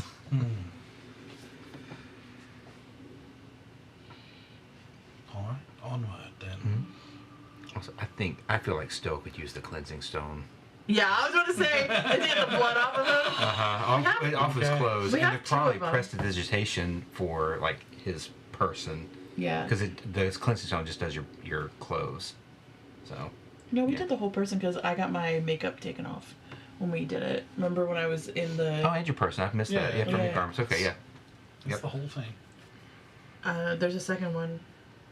If anyone wants to get the Oh blood. yes, please. Then I'll hand you the second one, and basically it just it's like you are clean. Love it. Yeah, And- you just see this, like it just sort of like, almost like it's hydrophobic, you know, just sort of Yeah. falls off of you, and you're just That clean. is a It's like a very fresh neat bath almost. trick. I would like one of those. Well, we'll keep a hold of them, and you can use them as needed. And then I just go to Stoic, and I go Stoic prestidigitate, because I just have like little all those like little speck blobs from where she grabbed me. I'm not like head to toe. Can you just prestidigitate it off of me? I'm sure he Okay. does. Yeah. So, you guys keep walking. Hazelwick at one point is going to float up right close to you and just kind of whisper, like where nobody else can hear, and he basically says, as an addendum, you could take it from her, but you'll have to defeat her. I'm pretty sure I would get my ass kicked if I tried. All right, just letting you know how it works. I appreciate it. It is good to know. I'll keep that in my back pocket. All right. Can I roll a perception to try and hear that? Sure. Great. It's cocked on a 15.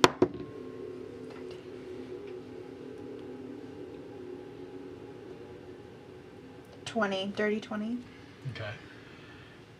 He is speaking low enough that you don't truly hear what he's saying, but he's also not exactly trying to hide, and you see him glance back at you as he's whispering in her ear. I do not look back at you because I'm not going to show my hand.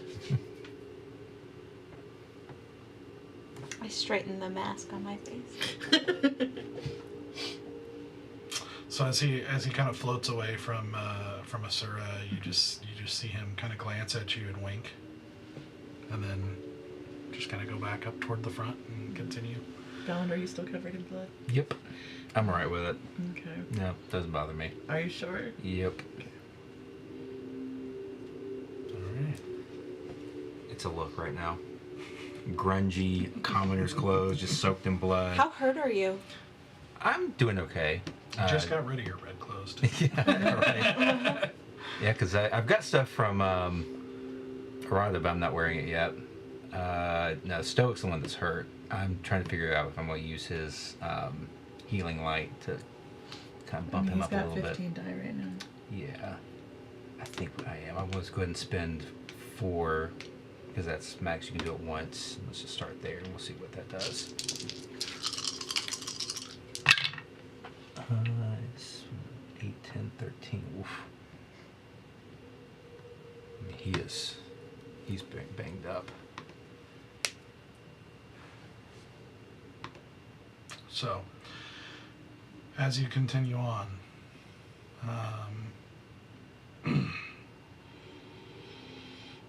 I would say you guys are noticing that you're getting pretty tired. You are, yeah, you're getting very tired. I don't mean to be an asshole, but our legs are getting tired. When do you think we are going to, sit our asses down and take a break? Well, whenever you like. This is your journey. Is this where you want to stop? Well, that is up to you. Where is a safe place first? I mean, relative speaking. Out of the abyss. I figured, but would this be a relatively safe place to? Do we need an hour? Do we need like a short rest, or you think you're saying like we're tired, like we need to sleep? You waited until nightfall to sneak into the Dreadlord's fortress. Then you made your way through it, and then you made your way through Broken Reach, you know, to the Desecratorium. Then had the conversation, everything with the bar. Then made your way through the Desecratorium. Yeah, we're nearing like basically, a 24 if you hour. continue, you're getting a point of exhaustion. Well, I didn't do all that. And so, We will be fundamentally useless if we don't get some proper sleep soon. Alright. hey, it's up to you. You've seen. I'll just say this: there's not really a good place to stop. But I'll just say that thing that you just beat. Well, lucky it was a juvenile.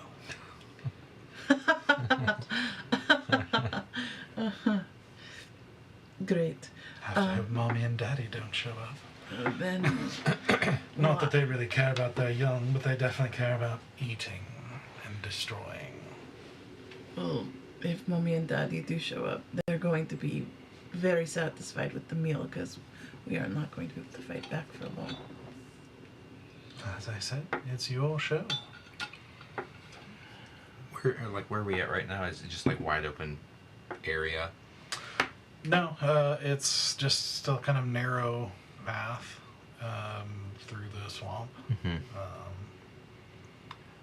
this is to Hazel. How much further through the swamp? Is it this level of the abyss just swamp, or are there non-swamp places? Oh, I don't know. I haven't really strayed too far from the path for good reason. So there might be if you want to go exploring, but you'll have to go through the blood to do so. No, more curious about if there's a place we're coming up on soon that might not be this. Well, I imagine, if I remember correctly, and if it hasn't moved, less than an hour before the next layer. What's the next layer? The barbed fields. It's the really bad one, right? Well, they're all bad. That's true. The barbed fields are the one that adventurers try to go through and prove their worth. You haven't heard of the barbed fields. Oh, I haven't heard the barbed fields. Okay, that was a different one. Okay, got it. I'm not sleeping in a barbed field. What if we just get to the portal for the next layer and then just rest Because there? portals are a prime target for attack because of the fucking doorway. Oh, we've got the dome thing. Yeah. We have a dome that can keep us a little bit hidden. Oh, that'd be handy, I suppose. What do you think? I'm okay with resting if we need to. Just we're not going to make it much further. Alright, Find a spot here. fuck it, let's find a place that has a little bit of coverage with all these fucking little tree bitches and just try to get some sleep. Well, as you can see, here's as good a place as any, I suppose. Great, and so I'm gonna say get close to me for a second, and I'm gonna pop out our dome, Mm-hmm. which aesthetically is going to look like it's basically like those like little tree bush things. It kind of has like a dappling effect, so it kind of looks like if you were just kind of like surveying the landscape, it kind of looks like part of the pathway into that dappling. Okay. So you could actually change the here. Yeah, you can That's change cool. the aesthetic That's of nice. it to make it look a little bit to the landscape. Like it's not like a perfect facsimile where it'd be like completely undetectable, but it makes More it like harder. paint. Yeah. Yeah, it's like Yeah. it's basically like a paint by numbers, so that like at least it's relatively like if you were just to survey and you weren't like staring, you wouldn't see anything majorly noticeable. And there's enough color dappling right now that I'm just like color dapple. Cool.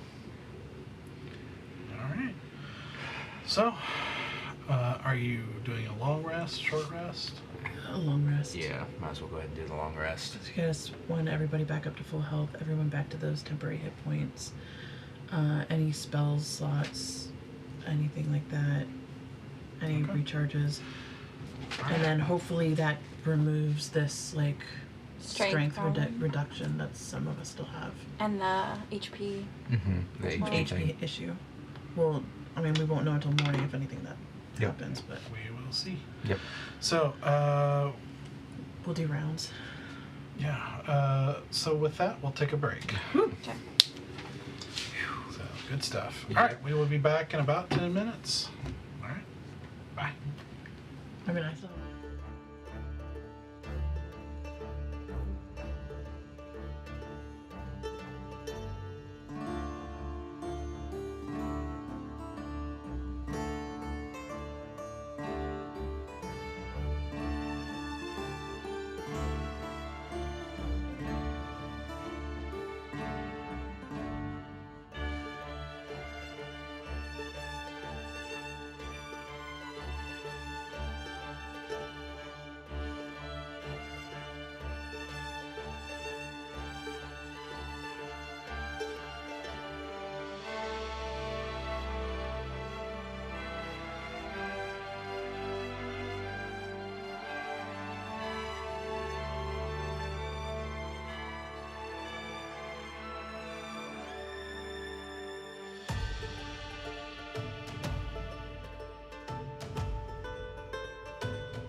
All right, welcome back.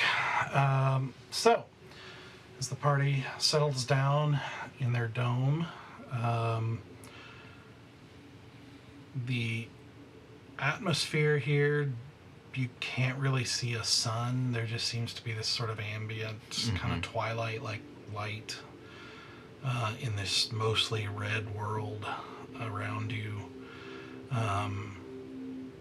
And as you settle down, it's unnaturally quiet. There doesn't seem to be any kind of wind in this layer. And so you occasionally hear sloshing of movement, occasionally seeing that something moving in under the blood around you, and that unnatural settling of that kind of thicker liquid faster than water. Is there anything you would like to accomplish while you are? During my watch, I'm gonna start mixing up poisons with my kit, plus some of the additional stuff that I had gotten from Empress. Okay. Because she and I had spent some time talking through poisons way back. Okay. And I'm basically gonna set up like a poisoner's prep, so that I can basically like throw my weapons into, like tap into a jar, pull it out, so that I can like dip my whatever weapon I'm using in poison when I need to. Gotcha. So that it's like a bonus action. I can just like dip. Okay.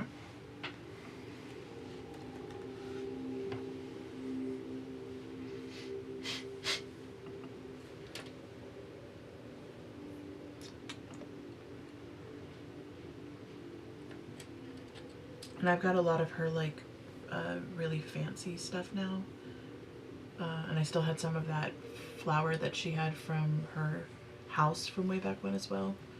So I didn't know what kind of poisons I could have access to now.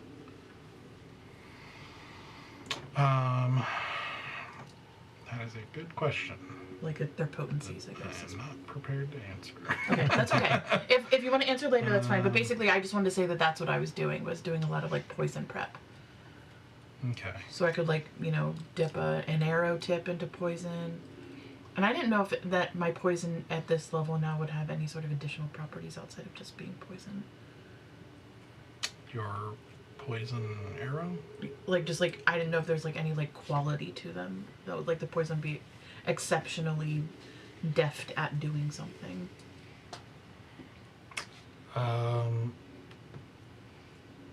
With all of like Empress's knowledge and help. Possibly. I hate to do this, but let's just say not for the rest of this episode.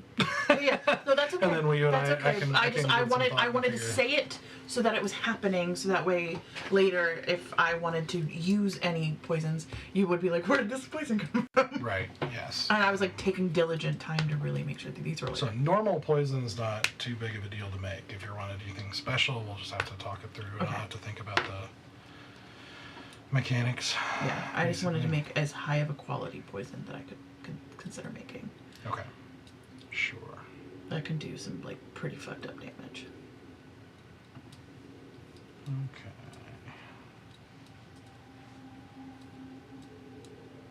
Because I also have all the stuff Okay. that was from our garden. All right. Now too. So are you okay? So you're doing that. What are the rest of you doing? Or are you just going straight to bed? Yeah, I'm gonna just wash the blood off of me. I'm sure at this point it's dried and crusted blood. Not much I can do about my clothes, and just very methodically wipe it off. Take time. Kind of, I guess there's a little bit of a meditation to that, a little bit of a meditative aspect to it. And yeah, I think once that's done, just go to bed. I think the pattern that you're doing as you're cleaning, you hear behind you as I like am polishing my boots after I've taken them off. Like the rest of my gear, like I'm trying to keep clean, but you see that I'm very lovingly checking my shoes to make sure that they're clean and polished and correct. and ready for the next day, and like that there aren't any holes or anything going on with them. And my ears, you see little elven ears as I take off my hood and like get ready for bed, and yeah, I'm a little elf person, but yeah. I kind of whispered. But you just hear it. I like go to the same rhythm as you, just like on instinct, I think. Just because it's so quiet and eerie here, it's just like a matching togetherness that she polishes her boots, and her like bedroll has like a faded, potentially like military like symbol on it, but it's very faded and it looks like hand me down or something like that, or maybe stolen. You don't know, but. I was gonna lean towards Stoic and just be like, I kind of missed seeing pointy ears in our group. He just grunts.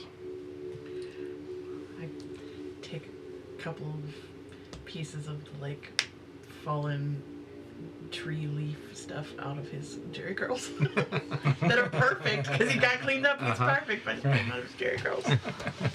You just want to touch his jerry curl. Yeah, I just want to touch Yeah. his jerry curl, even though I'm just like.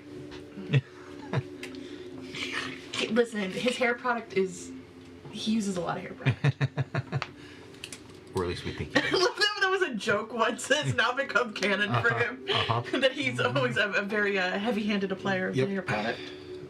It's greasy up there. It's greasy there, but we love it because it's his beautiful curls. Mm-hmm. So, for you two, if you'd like, you can make a nature or history check. Okay. Remember when I used to be good at those? I mean, it doesn't matter. Okay. 18. 6. 18? Yep. Okay. So,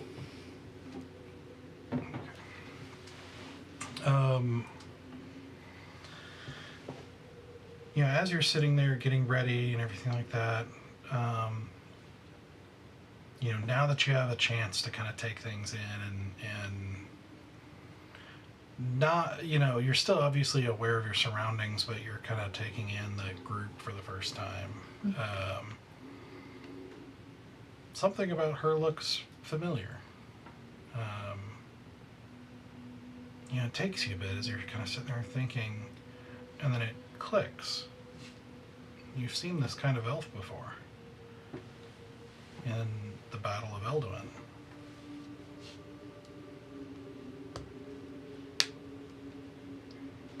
Oh,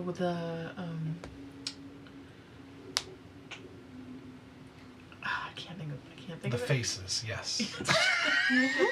Shush. Face elves.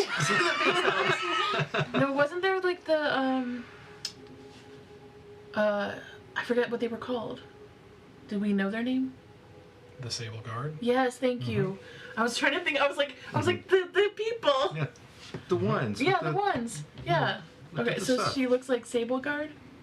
She looks like that kind of elf. You don't know if she's a member of them or not, but I'm gonna look at the emblem. Does that emblem ring familiar of the Sable Guard?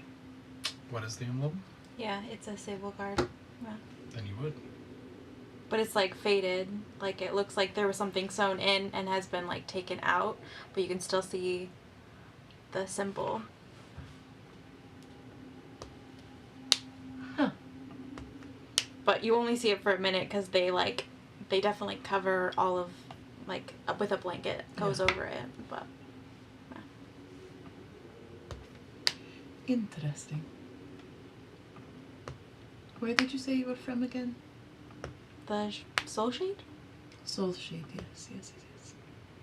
That is Morin's home Yep. territory. Do you remember a very long time ago? We met some of Morin's guards. Guards? Yes. Yeah, they came down to offer some aid And During- fight. yeah. in Eldwin. There's a giant skeleton undead thing We had a bit of a necromancer issue. And they showed up with their flying. Horses. Yeah, I think so. I remember I rode one of them. Yeah. Terrifying. I did too. Yeah. It's fun. We got gifted. Bear was gifted a sword Mm-hmm. of theirs. They just. I remember they had a similar symbol. And they looked sort of like how you look. Oh, that's very interesting. And I crawl into my sleeping bag and turn over.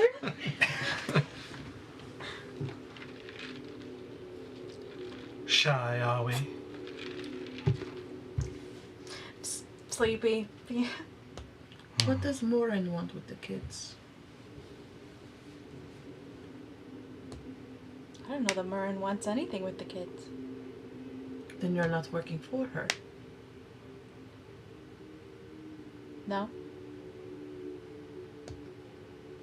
Can I gauge if she's lying to me or not? Sure. Roll an insight check. You can roll either one. Don't say which one you do. 20. Oh, okay. I do have the cape on that gives me advantage against Shadokai, but it's for charisma, so I don't know if it would work for insight. Or if it gave me any sort of... Insight is wisdom. Okay. So. Yeah, she beats my ass on this one. It's because I'm turned away from you. Yeah. And also, I'm shit at reading people. I'm good at lying to people. I'm not good at reading them. It's just very interesting to see a emblem of the guard. What would they call it again? The Sable Guard? Is that right? Sable, Yeah. yes, Sable Guard. Interesting, very interesting people. Both kind and unsettling. I would say it was about it. Very helpful. Very helpful. Very, very helpful. Just interesting. Yeah. Wanted to make a point of it. It just came flooding to my mind suddenly, as though I had a spark of inspiration to remember such things. I don't always have the best memory, but when it hits me like a ton of pricks. It's been known to happen sometimes. I see. Well, I pretend to snore, but I'm an elf, so obviously I just trance. and having traveled with an elf for a very long time, I'm just like, Mm-hmm. I guess I'll take first watch then. So rubbing shoulders with Sable Guard and heading into the abyss to try to find celestial creatures and whatnot. You must be quite devout. No. Just fortunate. Sell swords then. Sarah's eyes do that, it's like when you turn on a neon sign and it does that little bit of flicker before it like turns on all the way. It's like the like red goes like and then it kind of fades back to gold, but like you can tell, and there's like she's biting her tongue so hard right now. We've been known to do work for coin. That has happened. And it has taken us all over the place. Well traveled we are. Apparently. I just don't know too many of that ilk that rub shoulders with such prestigious people. It was a temporary, less rubbing and more like temporary friction. Oh, so you didn't get along? Oh no, we got along just fine, I think. It's really hard to tell. It was, yes. It's not that they weren't unfriendly, it's just that they weren't anything at all. They just Not lacked... personable. Yeah, and well, it's not that they weren't... Well, they lacked anything of anything in regards to quality of personality that we could assess as being good or kind or funny or charming. It was just more show up, get shit done, and leave. Hmm. It was a very functional relationship. yes. It was, Sounds boring. well, there was other things to worry about at the time, so I don't mind a little boring when you think everything is collapsing around you.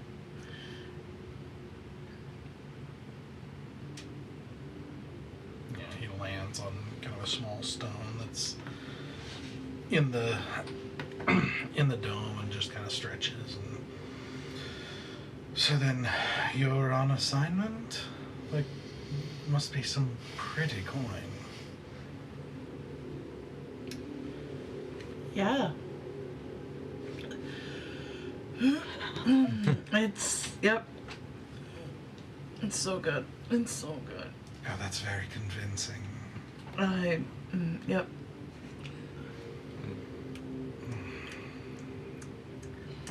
It's just like a slight, like, vile taste in her mouth. Where she managed to keep it down, but it didn't taste good. He just kind of reclines back and just kind of surveying you, and you can tell he's like, doesn't really believe you. Which part? Any of it? Don't know. Yeah. I don't engage in any further conversation. I just go on my watch. Mm-hmm.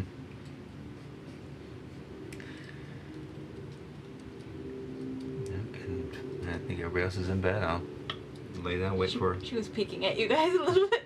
I do periodically just kind of like clock like where you are in your trance state. Yeah.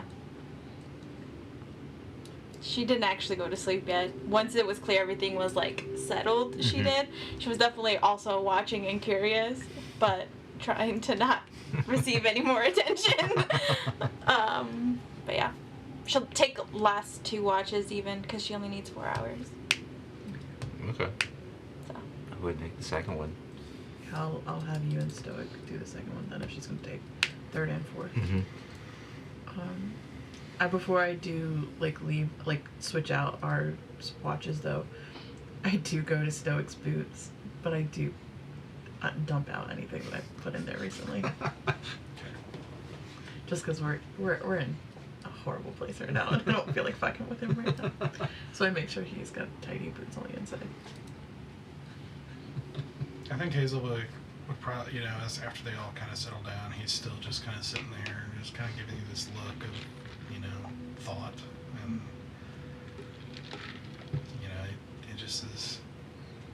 Something is bothering me, though. Like, why the dragon? What do you mean? Well, I mean, there's lots of higher authority things in that place. Most seeking, say, the Radiant Warden. Why the dragon?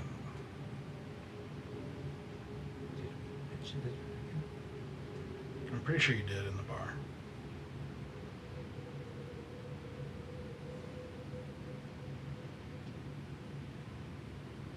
We must not mention the name because I don't remember mentioning the name at all. I just think. I thought you made him guess. I Did thought he we? guessed We what guessed you were the looking children. for. Yeah, the children. It's I a could have trap. swore you said you were looking for the Emerald Dragon. No, I don't think I would have said that at all. I was keeping that part close to this. Just like the children, yeah, we're looking for the children. Because you specifically said someone, like singular. I did say we were looking for someone singular because Okay. I didn't want to risk saying that we were looking for a horde of children right out the gate. Okay. That's true, you did say that. I do remember that part. So I don't know if he inferred something. Okay. I'll revise that Okay. then.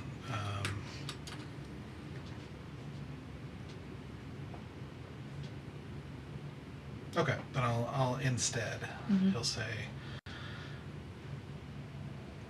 so who specifically among all those misbegotten celestials are you seeking? Man, I don't know any of those children. You said you're looking for someone. Singular. I did. It was more of like to obfuscate the amount of people we were looking for because I didn't know if you'd be less willing to look for a group of people versus a singular person. Look, I'm just making idle chatter. I don't have to know everything. I'm not being paid to know. But I might just, perhaps that can be helpful if I know more. To be very candid with you, I've never met anybody that we are looking for.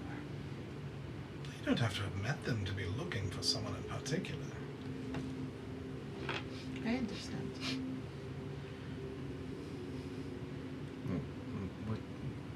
What do you know about the children or whatever is down there? Well, it's a very, very unusual place here, so naturally it gets some attention. It's a pretty regular thing for them to go back and forth with attacks and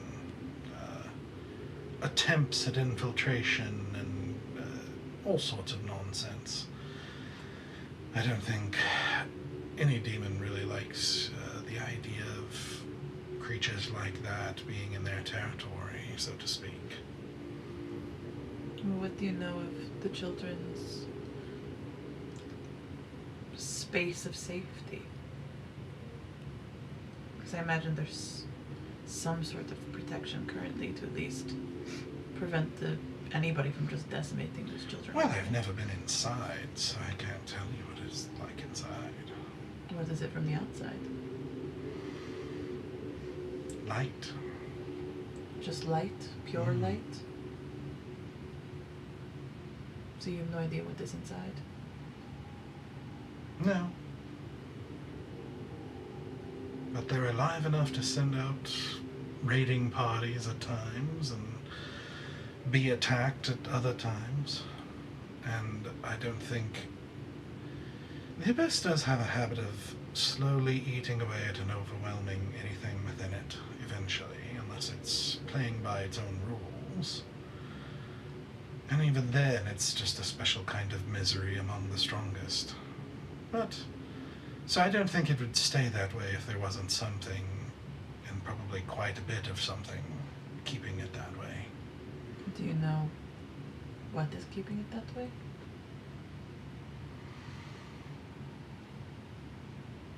Power, gods, magic, who knows?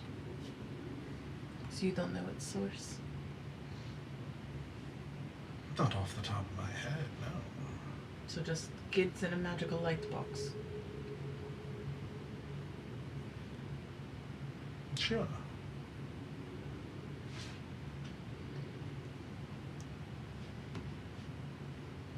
I look to you. Yeah, I'm going to insight that last little bit. I was making sure this character had that because I know Sarah did not.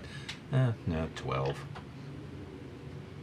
Yeah, I mean, he seems fine. Like, he seems like he's just talking. Yeah, that last little bit where he just seemed to infer that didn't have a lot of insight into what the source of the light box was. Yeah, he was a little bit flippant about that, but like in a almost like I'm covering something up kind of way. Like I might know more than I'm letting on. Yeah. Well, I mean, with that role, I mean, nothing he's doing or saying actually seems out of character. Oh, yeah. He seems flippant about everything. Like, even the worst of the worst to the best of the best. Like, he just seems like an unusual lack of care or concern about anything.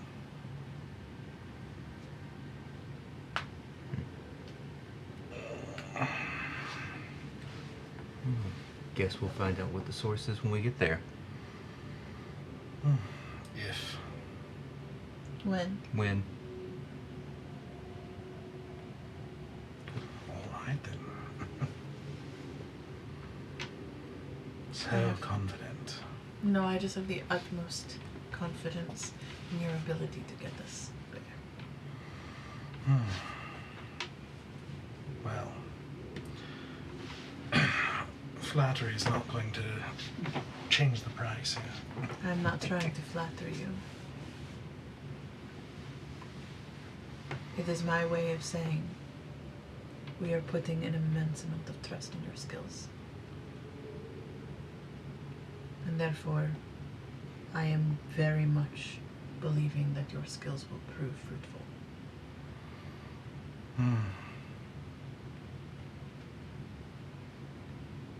Well, as a general rule, anyone you meet here shouldn't be trusted. Though I do have to say you made a much better choice than the alternative.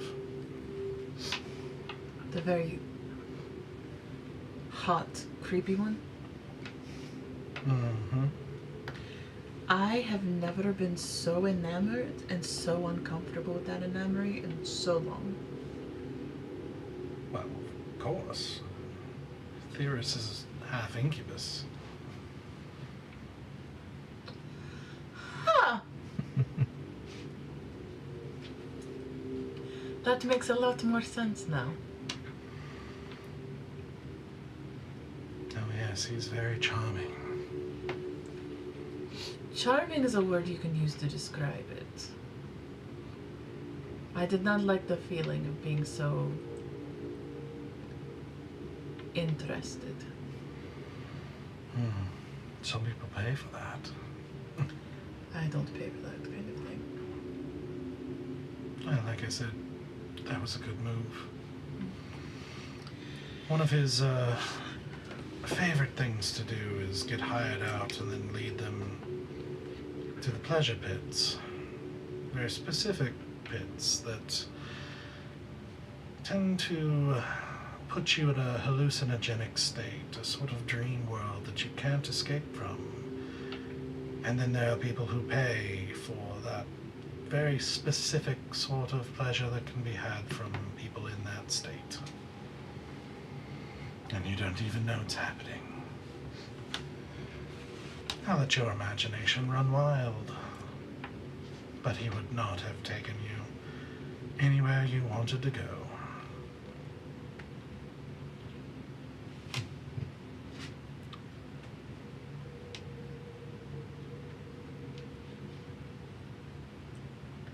Well, lucky you. Seems Ixie was on our side that day. And you say you're not pious. I don't pray. But I'm Never. I'm more threatened than pray, to be perfectly honest. Threatening gods. I suppose that's one way to do it. It certainly has worked for me 50% of the time.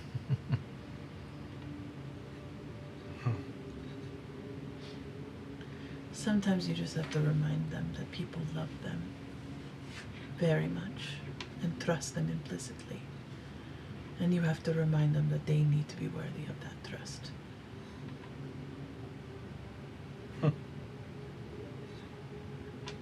Reminding the gods of their duties. He kind of like looks over at Val and is like, this one doesn't have an ego at all. She's very determined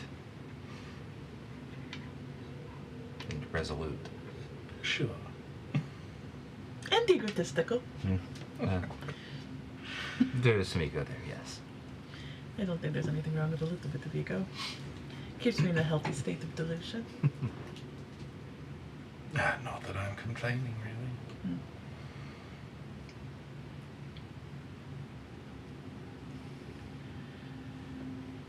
It's just good to remind them how lucky they are. So it's ego that makes you think that you're going to be able to make it all the way to Remnant past Mother. It's got to be something. Otherwise, why the fuck would we have even shown up? Now, a lot of egotistical people show up here. Whether they accomplish what they want to do, the odds are not so in their favor. Only time will tell what my outcome will be, but until then, I push forward. Well, I'll be excited to watch. I can imagine. Go to sleep. I'll wake you up in a little bit. Okay. and he'll notice, and if anyone else is awake, that as he settles in and starts to go to sleep, I adjust my posture a little bit, and my tail just kind of scoots around his ankle. Okay. All right. So make a perception check. Fucking love perception. 26. Okay. So it's a very jumpy watch because you do see periodic movement in the blood, something very clearly under it moving and then kind of disappearing again. It's very unnerving. There is nothing peaceful about this place despite the silence and everything. In fact, the silence seems even more unnatural. For as many times as you spent outdoors, this almost isn't outdoors. It's like this is something else. It just is. There's such an off-putting, unsettling nature to this that you can just tell everything is wrong. Just in the small, subtle ways, everything is wrong. I think there's like a point, because of the silence being so suffocating, that like Asur starts grinding her teeth just to hear sound in her own head. And it's not like a big grind where she can't be perceptive of what's around her, but it's like almost like a white noise that she starts to build in just to have some sort of like constant, like not silent sound around her. And it's just like just absolutely just like teeth clenched. Okay. But your watch passes without anything directly noticeable, just occasional movements that keep you on edge the whole time. I am very eager to wake Stoic and Navalin up for their watch. Okay. I'm very quick to like, all right, it's your turn. And I just kind of like describe like kind of what I was noticing in my watch. And like I get into bed and like cover myself with like the blanket and keep grinding my teeth until I fall asleep to the sound.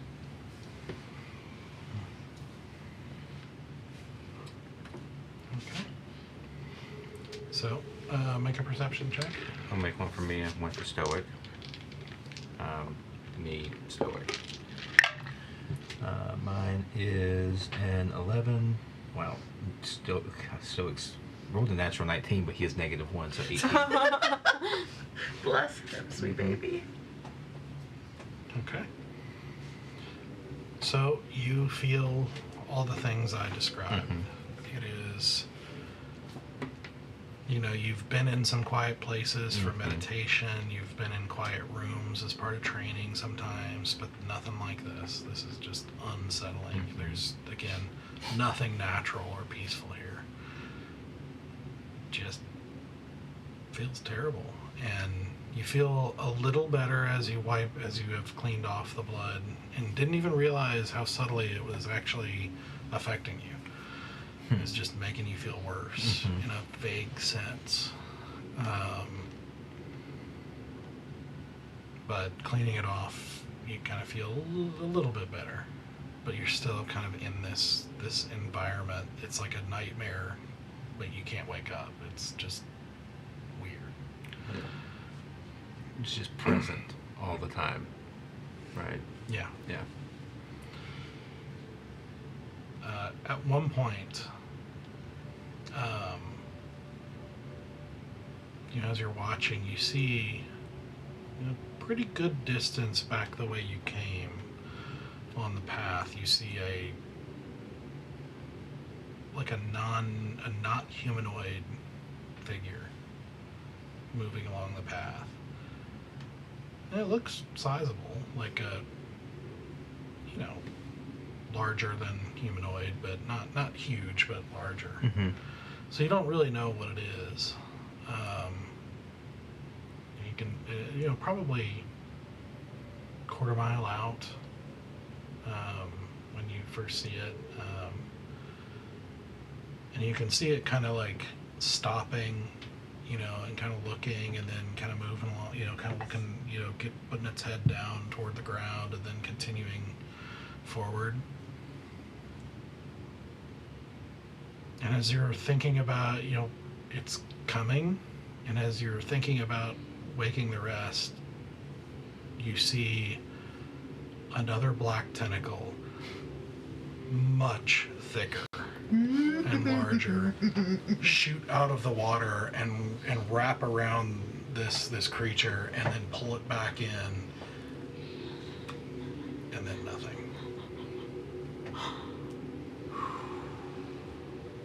They just share a look with Stoic, and just one of those like knowing looks, like that doesn't look good. That must be mommy or daddy. And I think so. Let's try not to get whatever it is their attention. Now we're in the morning, or whatever passes as the morning here. Sounds good. And like you said, this silence is very loud in a different way. Mm-hmm.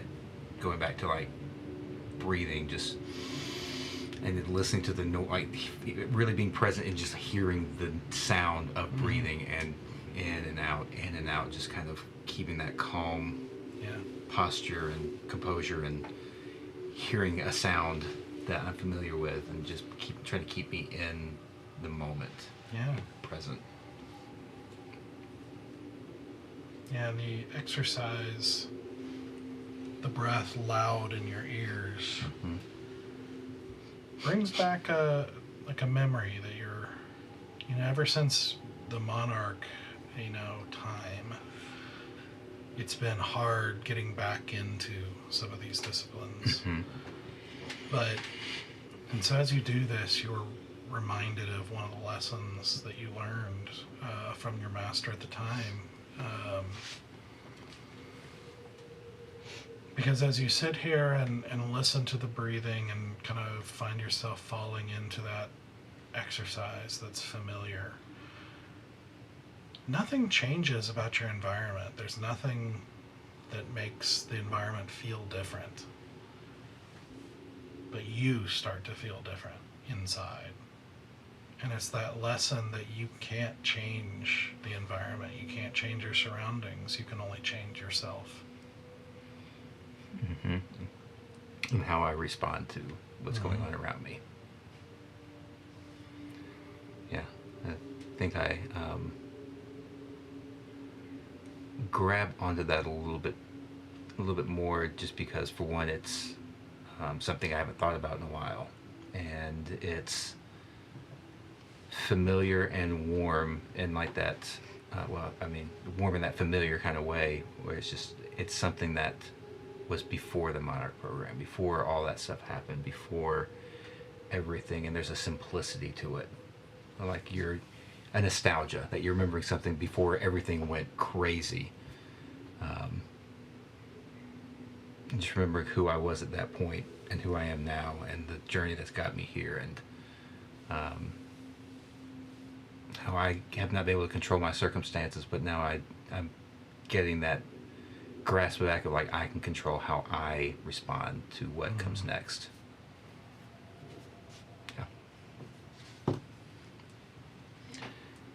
And then we just go, when we get done with our watch, I'll come grab you, and you're up. All right. There's like maybe mommy or daddy were out there earlier, Okay. so they're lurking in the blood.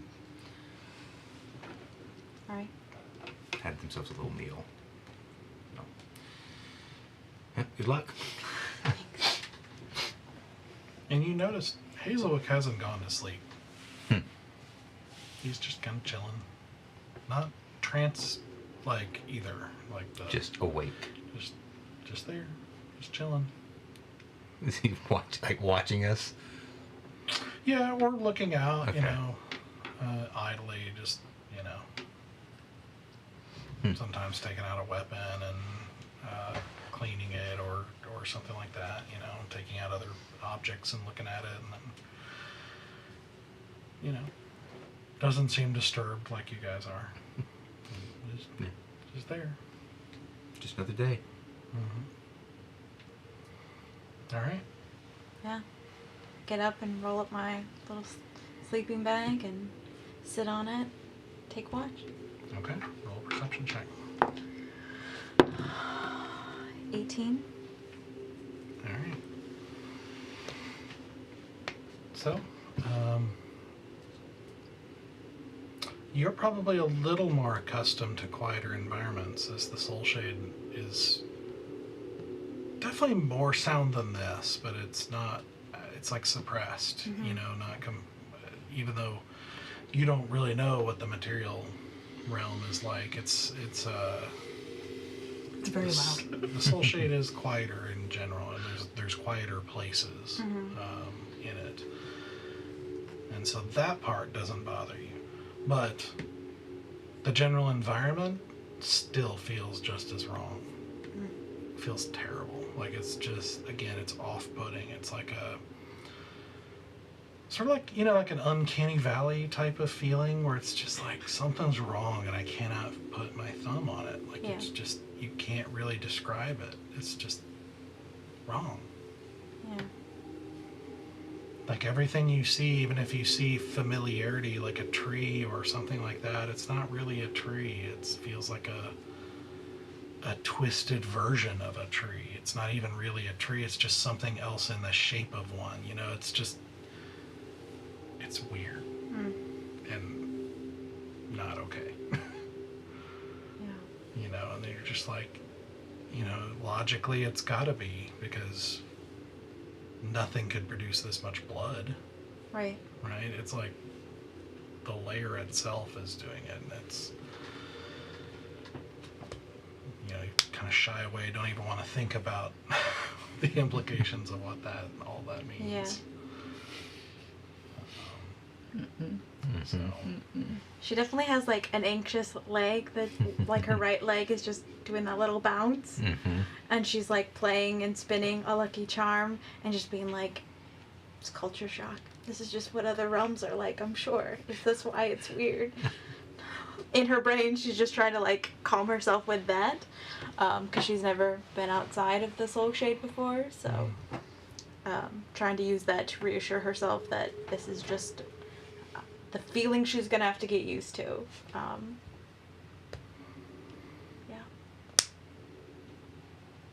I think Hazelwood would see that. Yeah, just the nervous leg. He's nervous. No, you're nervous.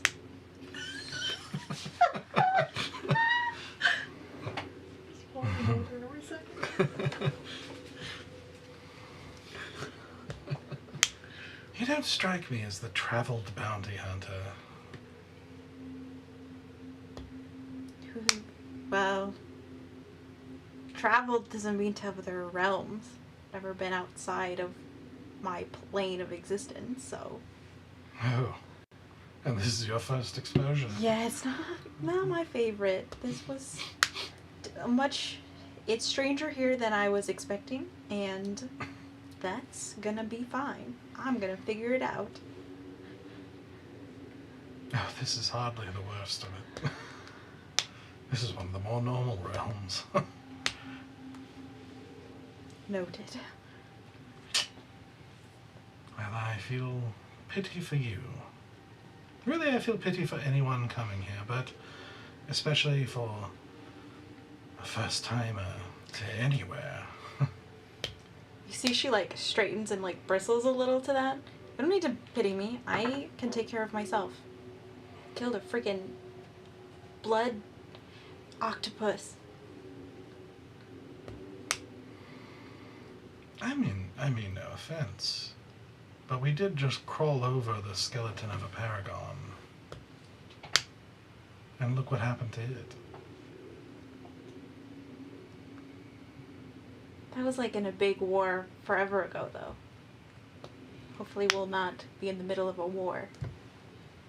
Small party, more likely to get through, stealthy, smart. That's, You don't sound like you're convincing me.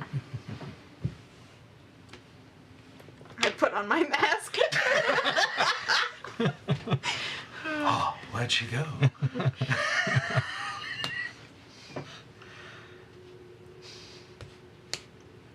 Well, try not to lose it here. It's not going to help you or anyone else. I won't lose it. I'm gonna find it. That's what I'm gonna do. Don't lose it. So I'm weak. Just shot a lot of arrows. Good at things. If you say Her so. leg stops shaking, and then her other leg starts shaking. Because the anxiousness has to come out somewhere, and she's got 4 hours to watch, so. If you say so. It's your loss if you don't. No pressure. I thrive in pressure. Pressure's my middle name. Well, then you have very old Her, parents. how young she is, like, is coming out in this. Like a homeschool kid. Yeah. Bless the homeschool Yeah, kids. very much that, like, she I was one. keeps it together. She has tried to, like, keep it together in a lot of the times, but you can see, like, one-on-one interactions, especially, like, make her very nervous, but also this is making her nervous, so she's trying to combat them both, but it's Roll an clearly insight check. not great. Do-do-do. Ooh, 17. Okay. You can tell he's kind of amused by your awkwardness, like your nervousness and everything. Naturally. Super charming. Okay. I love the fact that this guy's endeared to like the awkward kids. I love that so much. She, Well, I should say, you don't know if he's endeared.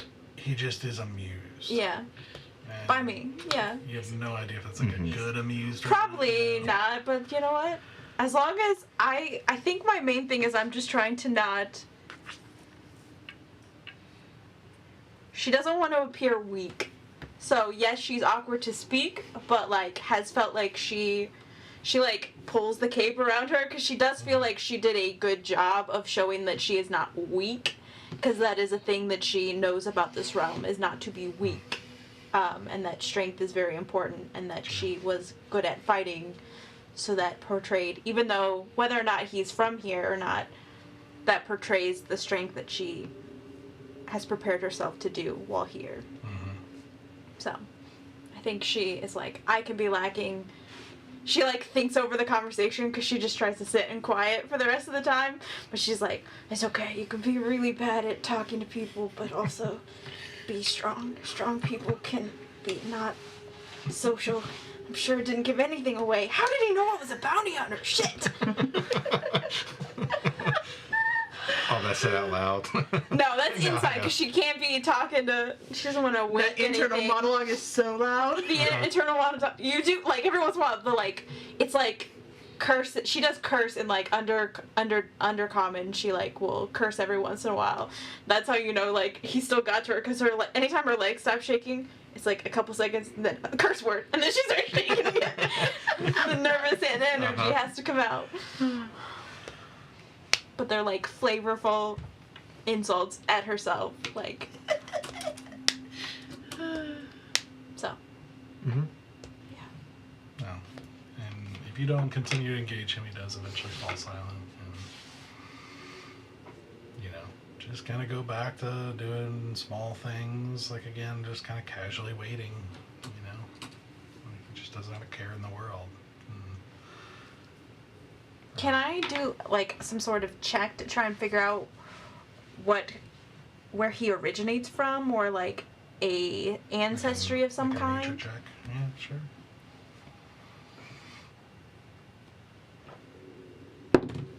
Natural 20. Oh my god. I have a +5. You got a 25. lot of 20s tonight. Yeah, this one has been treating me right. Okay.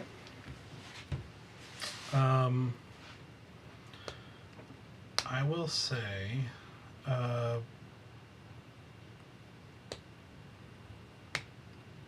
You know fairies and fae type creatures. Right. And there are different iterations. You know, there are pixies and sprites and more traditional fairies and variations throughout the universe that you may have heard of. Because even in the Soul Shade fairy tales sometimes make their way there. And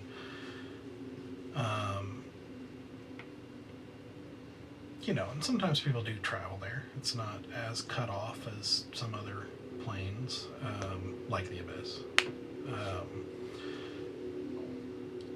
And so you might have heard stories here and there, but they're always to do with the Phaelite, which, you know, is... Scholars call it kind of an opposite of the Soul Shade, but you don't really know what that means. Right. But you know, he said he wasn't Fae. Like, a paladin told him he wasn't Fae. So it's weird.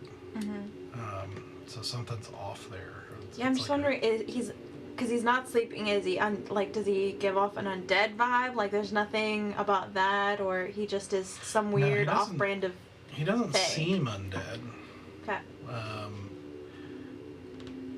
I mean, I guess, you know, you might know some very powerful undead, like vampires of a certain power, can disguise themselves. But most undead are either ghostly or rotten or evident in some way.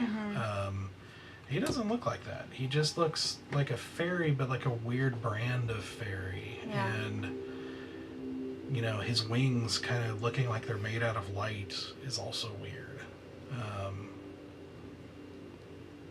You know, you haven't heard that really. Like all the pictures or anything that you would have seen, they seem like natural, kind of physical beings. You know, this just seems like something else.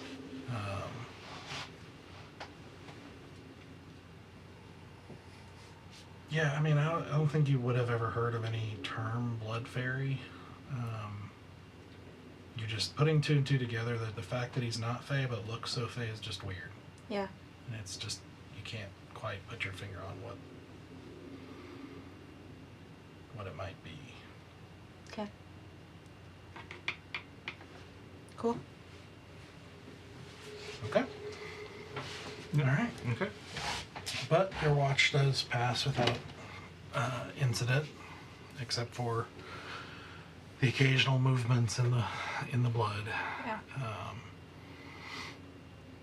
You know, but you eventually do pass enough, 4 hours more of time until it's time to wake everyone up to get moving again. Long rests. Yay. Yep, you can take a long rest off, and yes, the strength and HP reductions go away. Let's go. Thank That was goodness. nice. Thank goodness.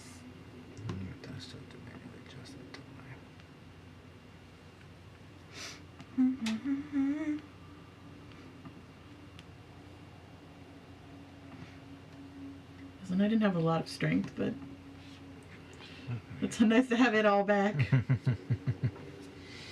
I didn't eat while we were all together yesterday, and you see this morning that I do create in my hand a little selection of berries and pop one in my mouth. Oh. We all get the 11 because he's... That's right. He gets his 18, and we get 11.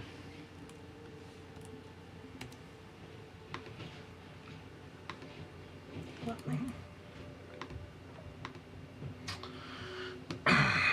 Does he extend it to the other two people in the group?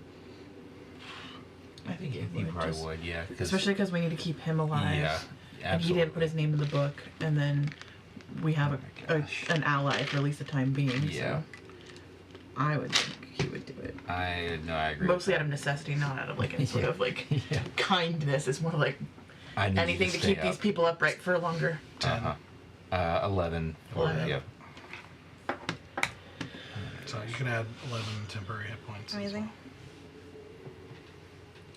well. as I get up, I immediately start handing out rations to our group. And do you need anything to eat? Nope, I'm good. You? Nope. So I try to be very mindful of the amount of rations we're doing. Like we're on a pretty tight ration. We have plenty of food, but we don't have like infinite food. And I'm just kind of being a little prudent about that. So.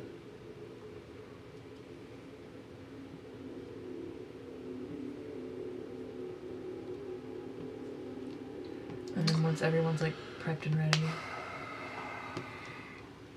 Sorry, I was processing. Okay. All right. Because you got a natural 20,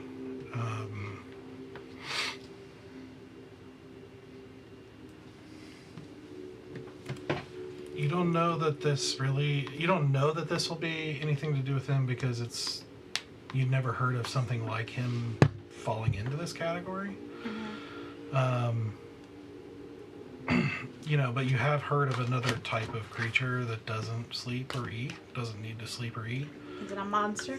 Familiars. Oh! Wow. Interesting! So my internal dialogue I was having with myself could have been right this whole time. I didn't say it out loud. I was Because he told us a story about like how he pops back to when he dies. He pops back to the guy. yeah. I immediately thought about. I was like, what is that? What's her face? Oh my Citrus's gosh, sister. yeah. How powerful would you Wow, have to I be can to hear- have this powerful of a guy as your familiar, and you don't even keep him around? Very cool. Very cool. It also means that familiars will do the bidding of their people. Mm-hmm. Can I?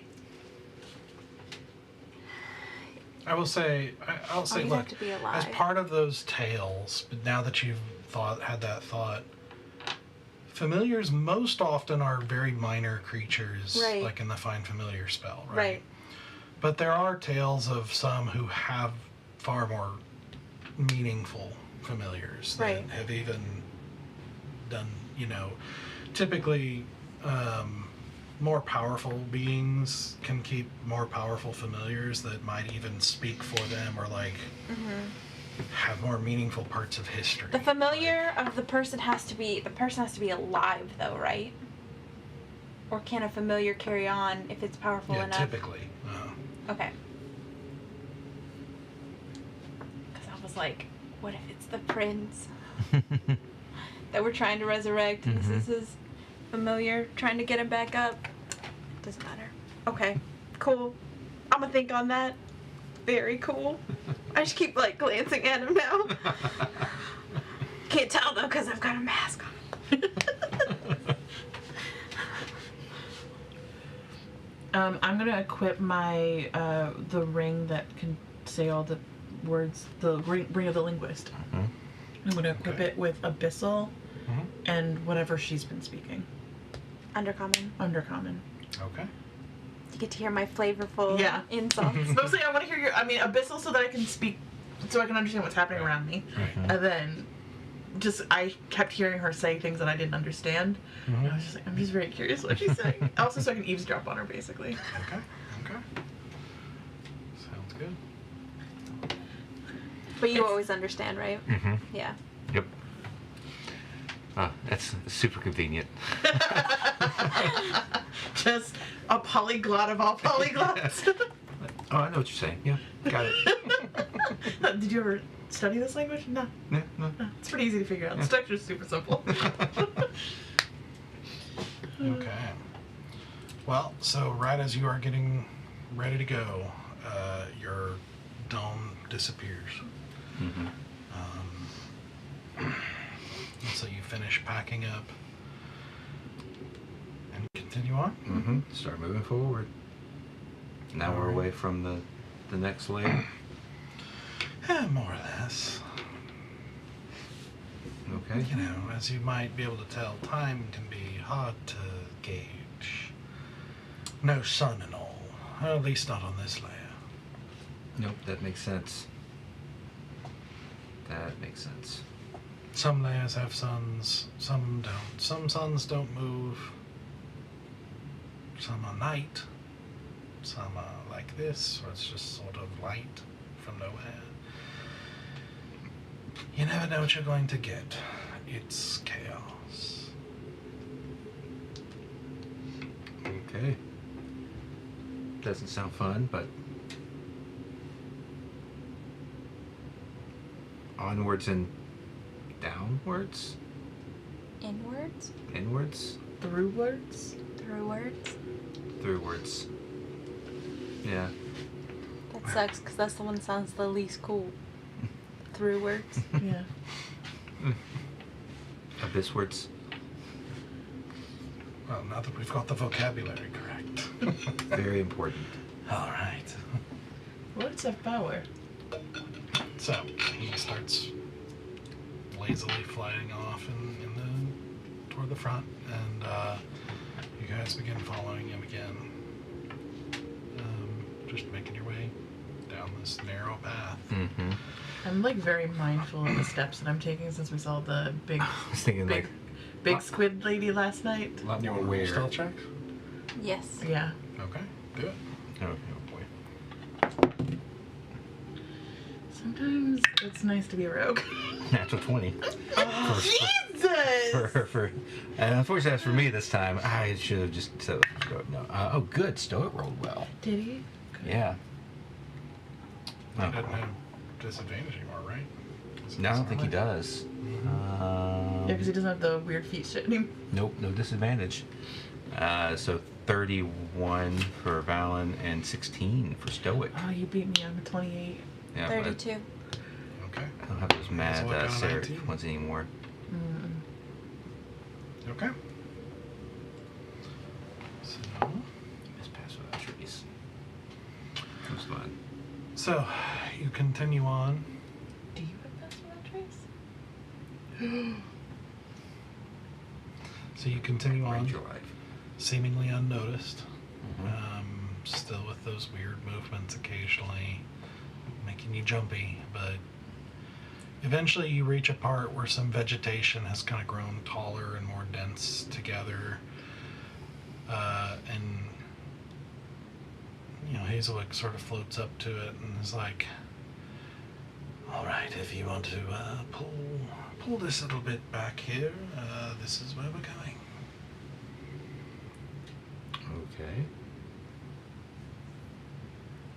Feel pretty good about it? Okay. Well, I will Pull back whatever this is. Yeah, so you pull this sort of slimy vegetation, kind of rotten, half-rotten vegetation back, Mm-hmm. really revealing kind of this pitch black cave, for lack of a better word, behind. And he just goes, such a gentleman, and floats through.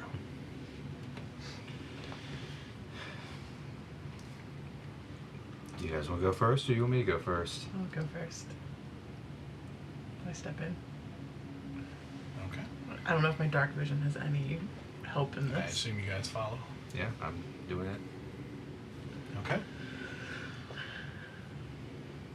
The first thing that strikes you as you guys step through, after that sort of weird lurching pull again of crossing into a different layer, the first thing that strikes you is the sudden change of the air. You go from this kind of heavy, damp air, kind of that swamp air, riddled with the putrid smell and everything, into dry. And not even like desert dry. There's something, it's like dry. You step into a barren, gray, rocky landscape with kind of some jutting up rocks here and there, and kind of some up and down to the landscape in different parts. And all across the ground and the rocks and the hills and everything like that is barbed wire. Some thin, some thick cords, some straight, taut across the ground, some, in clumps, just messed up clumps of it. Some of them like little razor blades, some of them sharp like thorns. Almost like a lot of it kind of elevated, going over your head. Some of it lower, but it's almost like a weird twisted spider's web, covering the entire landscape. And occasionally you hear, a little bit of a breeze, a little bit of a wind moving through, and as it does, you hear this sort of like this rattling of metal on metal, and like occasional little, like taut chords and that metal sound going through them. This is, well, here we are, the barbed fields.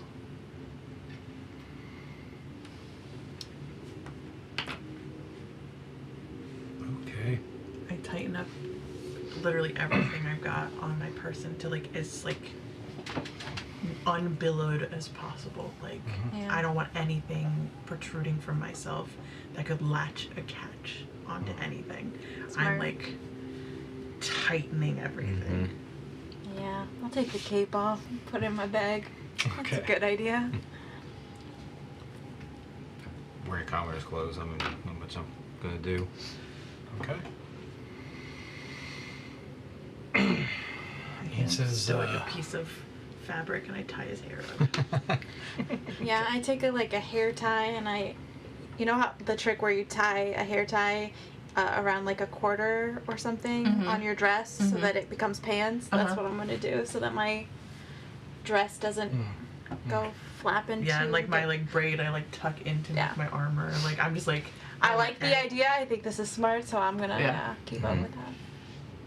As far as I've not been in particularly this particular situation, but I have had to crawl through areas of the city where you could easily get caught on something when you were trying to weave through these ramshackled spaces, and if you got caught on something, it was not fun or good. Okay.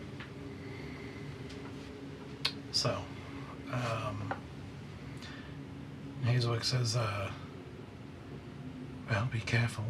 It's obviously sharp, and you probably don't want to rattle the wire too much. Don't want to draw too much attention. Oh, what kind of attention could we potentially be drawing if we did? Demons. Got it. Do the barbed wires have activities that they like to do when they are rattled? No, not on their own, no. Not sentient.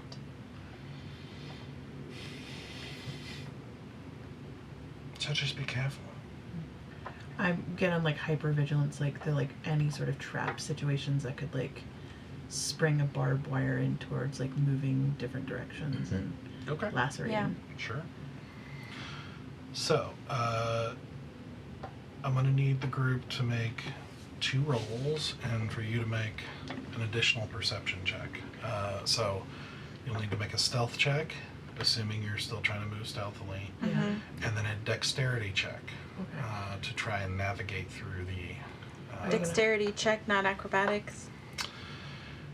Unless you're trying to do jumps and flips across the entire, through everything. Yeah, let's show off. I think not. I think this is... It's like Are you going to offer us any additional help with the stealth or no? I think No. this is straight dexterity. The stealth is first, right? Okay. Oof. Stealth. 14 on Yeah, sure. stealth for Fallon.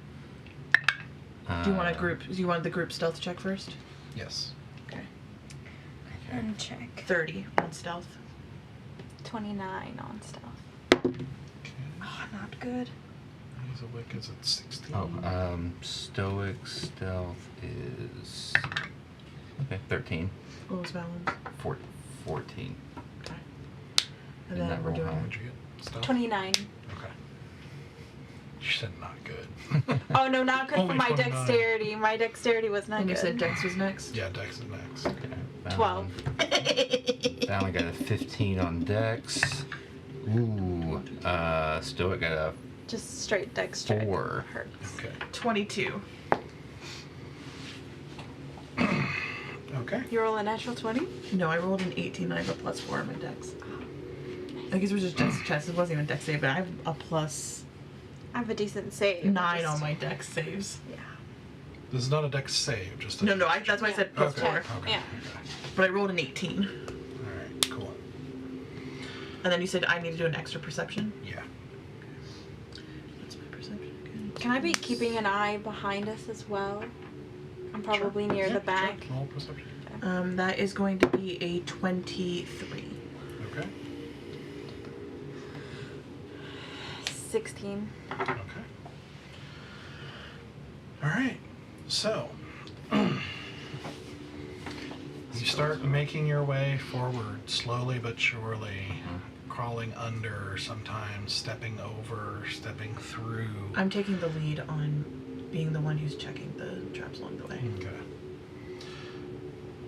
You know, as you look, you are seeing a variety of different things, and it is certainly possible that something could be very well hidden and you're not noticing, but you don't notice anything.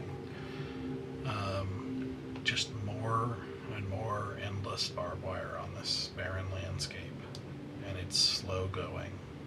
It's slow because you are not even walking.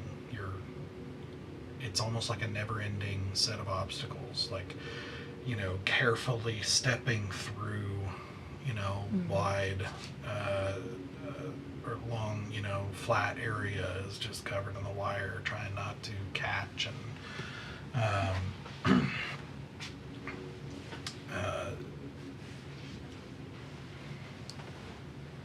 hurt yourself or make too much noise or any of that kind of stuff. At one point, as you guys you kind of come across a place where there's a number of very taut, thick, steel cords, kind of stretching across, and it looks very thick in the immediate vicinity that you can see. And you kind of find a kind of a narrow place where you can kind of get your leg up over and step through, and you're working on that. And Stoic accidentally kicks the wire as he's putting his leg up and over, and you just hear this sort of resonance kind of resonate out through the barbed wire with this like kind of going off into the distance. And then off in the distance you hear this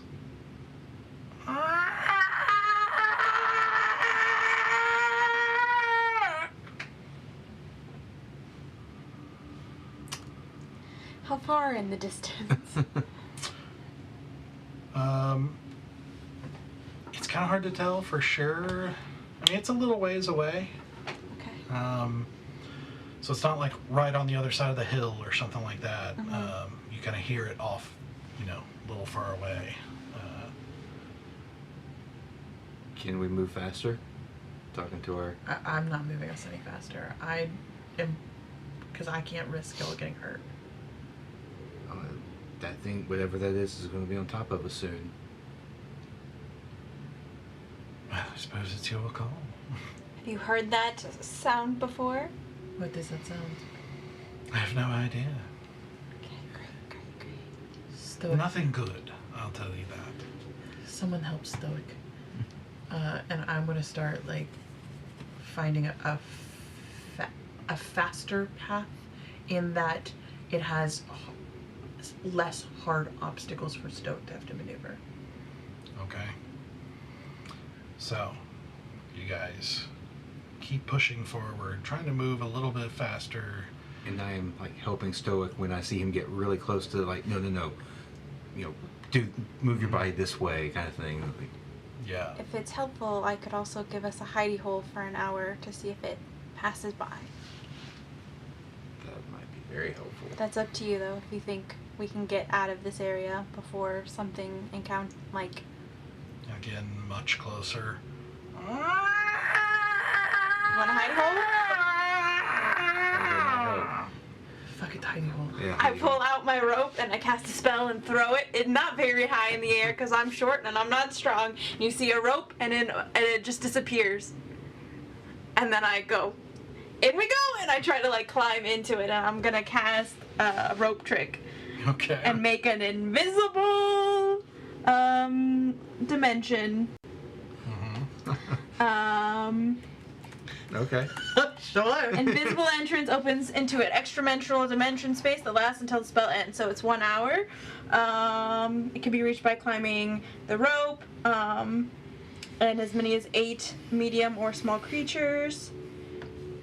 Which one and more then I can portal pull the to rope step up. into today, you know, Yeah, really. just one more. So I'm gonna try and get into it so that we can all get into this extra-dimensional space and not be here, Mm-hmm.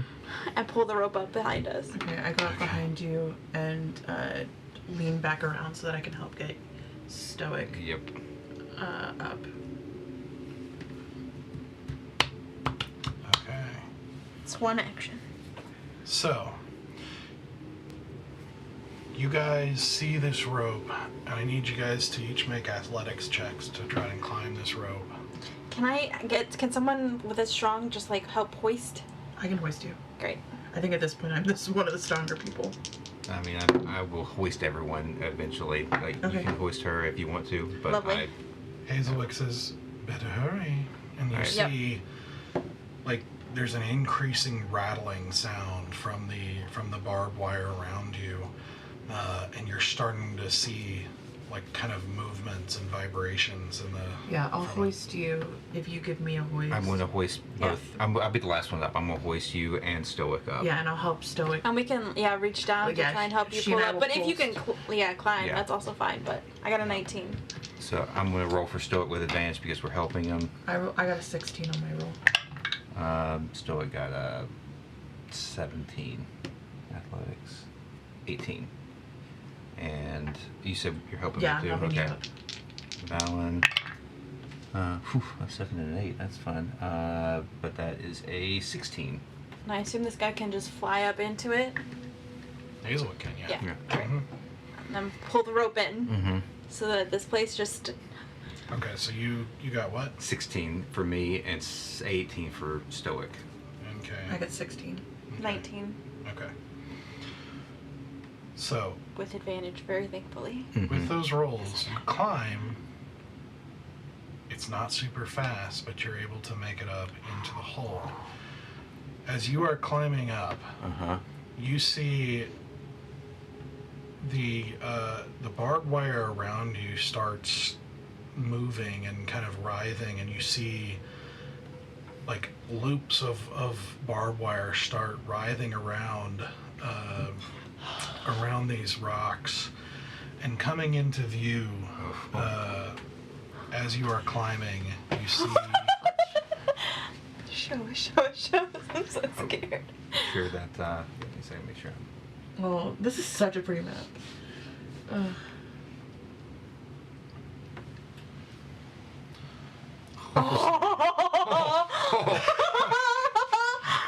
There is nothing cute about that. That's terrifying. Oh my gosh, look at his face. I mean, it's got cute hands. I'll try to make anything adorable out here. No. You see I it- hate this. you see it moving, sometimes taking a couple of steps on its legs and then like being carried by the thick No. cords along as it is like just kind of twitching in place, looking around, Nope. and sees you and starts moving fast as you see the barbed wire around sort of reacting to it as as you see it. It's weird. It's almost like it's parts of the wire coming out of it is like merging with the landscape in strange ways as it is moving, and there's like this more wire kind of coming off of it, sort of rotating around it in like this rotating vicinity around it as it sees you as you're climbing frantically up, and you just hear that weird. And it is going to make whip out to try and catch you. Mm-hmm. Don't think much I can do.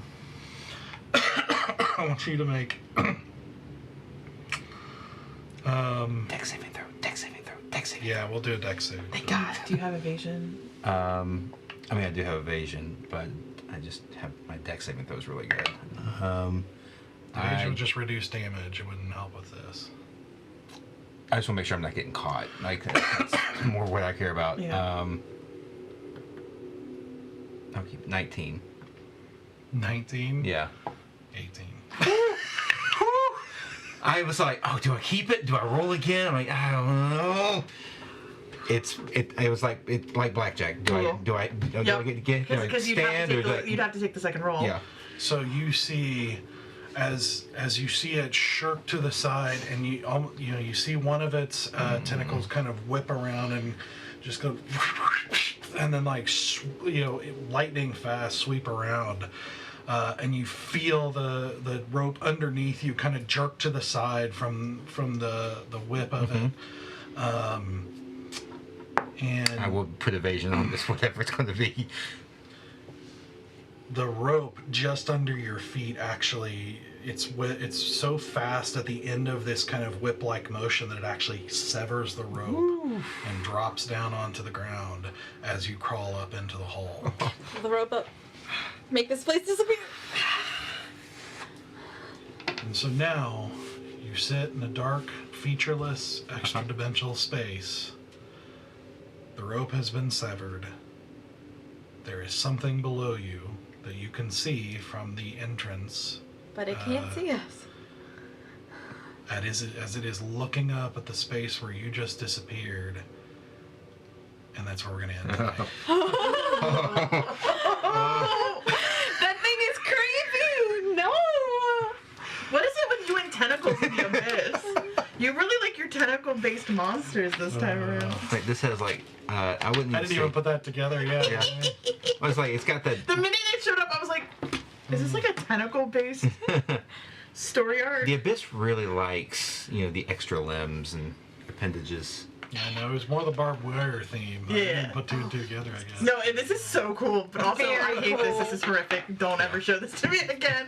I have Right. nightmares about that face. It's the eyes. Oh, Yeah, it is. creepy. Very, very cool.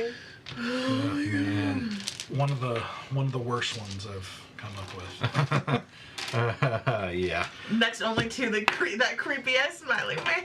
Oh yeah, well he's maybe the worst. But Oh, that Did they treat you well? They did, yeah. I was rolling it for damage. It was rolling really well for damage. So thank you. Good job, guys. I'm so proud of you. Mama, I'm so proud of you. all right.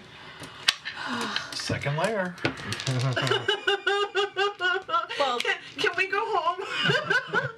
or can they just be on this plane? That'd be really helpful. Yeah. I'd like to. I've been turned into a cow. Can I go home? Can I? You're excused. Anyone else? No, we're good. Yeah, I think Hazelwick made it pretty clear you're going deep. Like, Yep. It's not. That makes not an sense. easy journey. No, it is not. Listen, Scientology's a hell of a system we have to get through. Mm-hmm. Very cool. But this is what it takes to clear Yeah, your yeah. spirit or Yeah. whatever, and this and a couple $100,000. Which I mean, who knows how much I've spent on dice at this point? It feels like the same thing sometimes. I'm kidding. All right, well, good stuff. I'm really intrigued to see what happens, how you guys handle this situation next week. So Not well. it was a really interesting move. Uh-huh.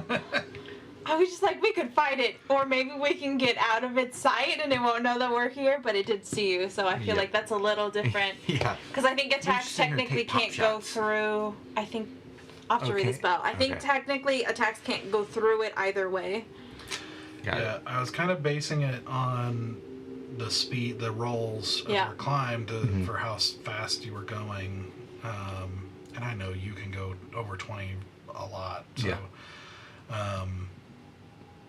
The Anyway. dice rolls weren't helping. No, I me love tonight. it. Yeah. That was very cool. just not Very quite scary. fast enough, but you did manage to avoid getting Yeah. Attacked by it at least. caught by it. That's, Yeah. that was the big deal. By like literally a hair. It's like I move my heel up. Yeah. Okay. So what we're gonna do is we're gonna do another extra dimensional space inside this interdimensional space, and it'll be fine. Yeah, totally. That's Nothing goes wrong with that. Can No, it's always fine. It's never been a problem, ever. We've already built an extra dimensional space inside of the abyss, which is infinite, like, layers Oh, yeah. of, like, who knows what in the realm of extra dimensional space.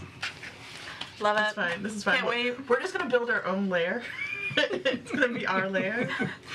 Well, Nothing hey, be wrong gather here. enough shards. You know? That's what It's a Hazel super fun. said. It's a super fun lair. Oh my gosh. Aside Full from of ponies and. aside from him, I don't know if you caught it, but him saying even the most powerful are miserable. I did not notice that. Oh, I You clocked it right away? Yeah, I was like, So, Amazing. well, you can explore that further if you want or not. But I'm, like I said, I'm excited to see what happens next.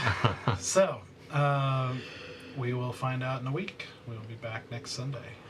Hopefully, Dean will be able to join us. And, we will keep moving through the abyss. Heck yeah. All right. See you guys next week. bye.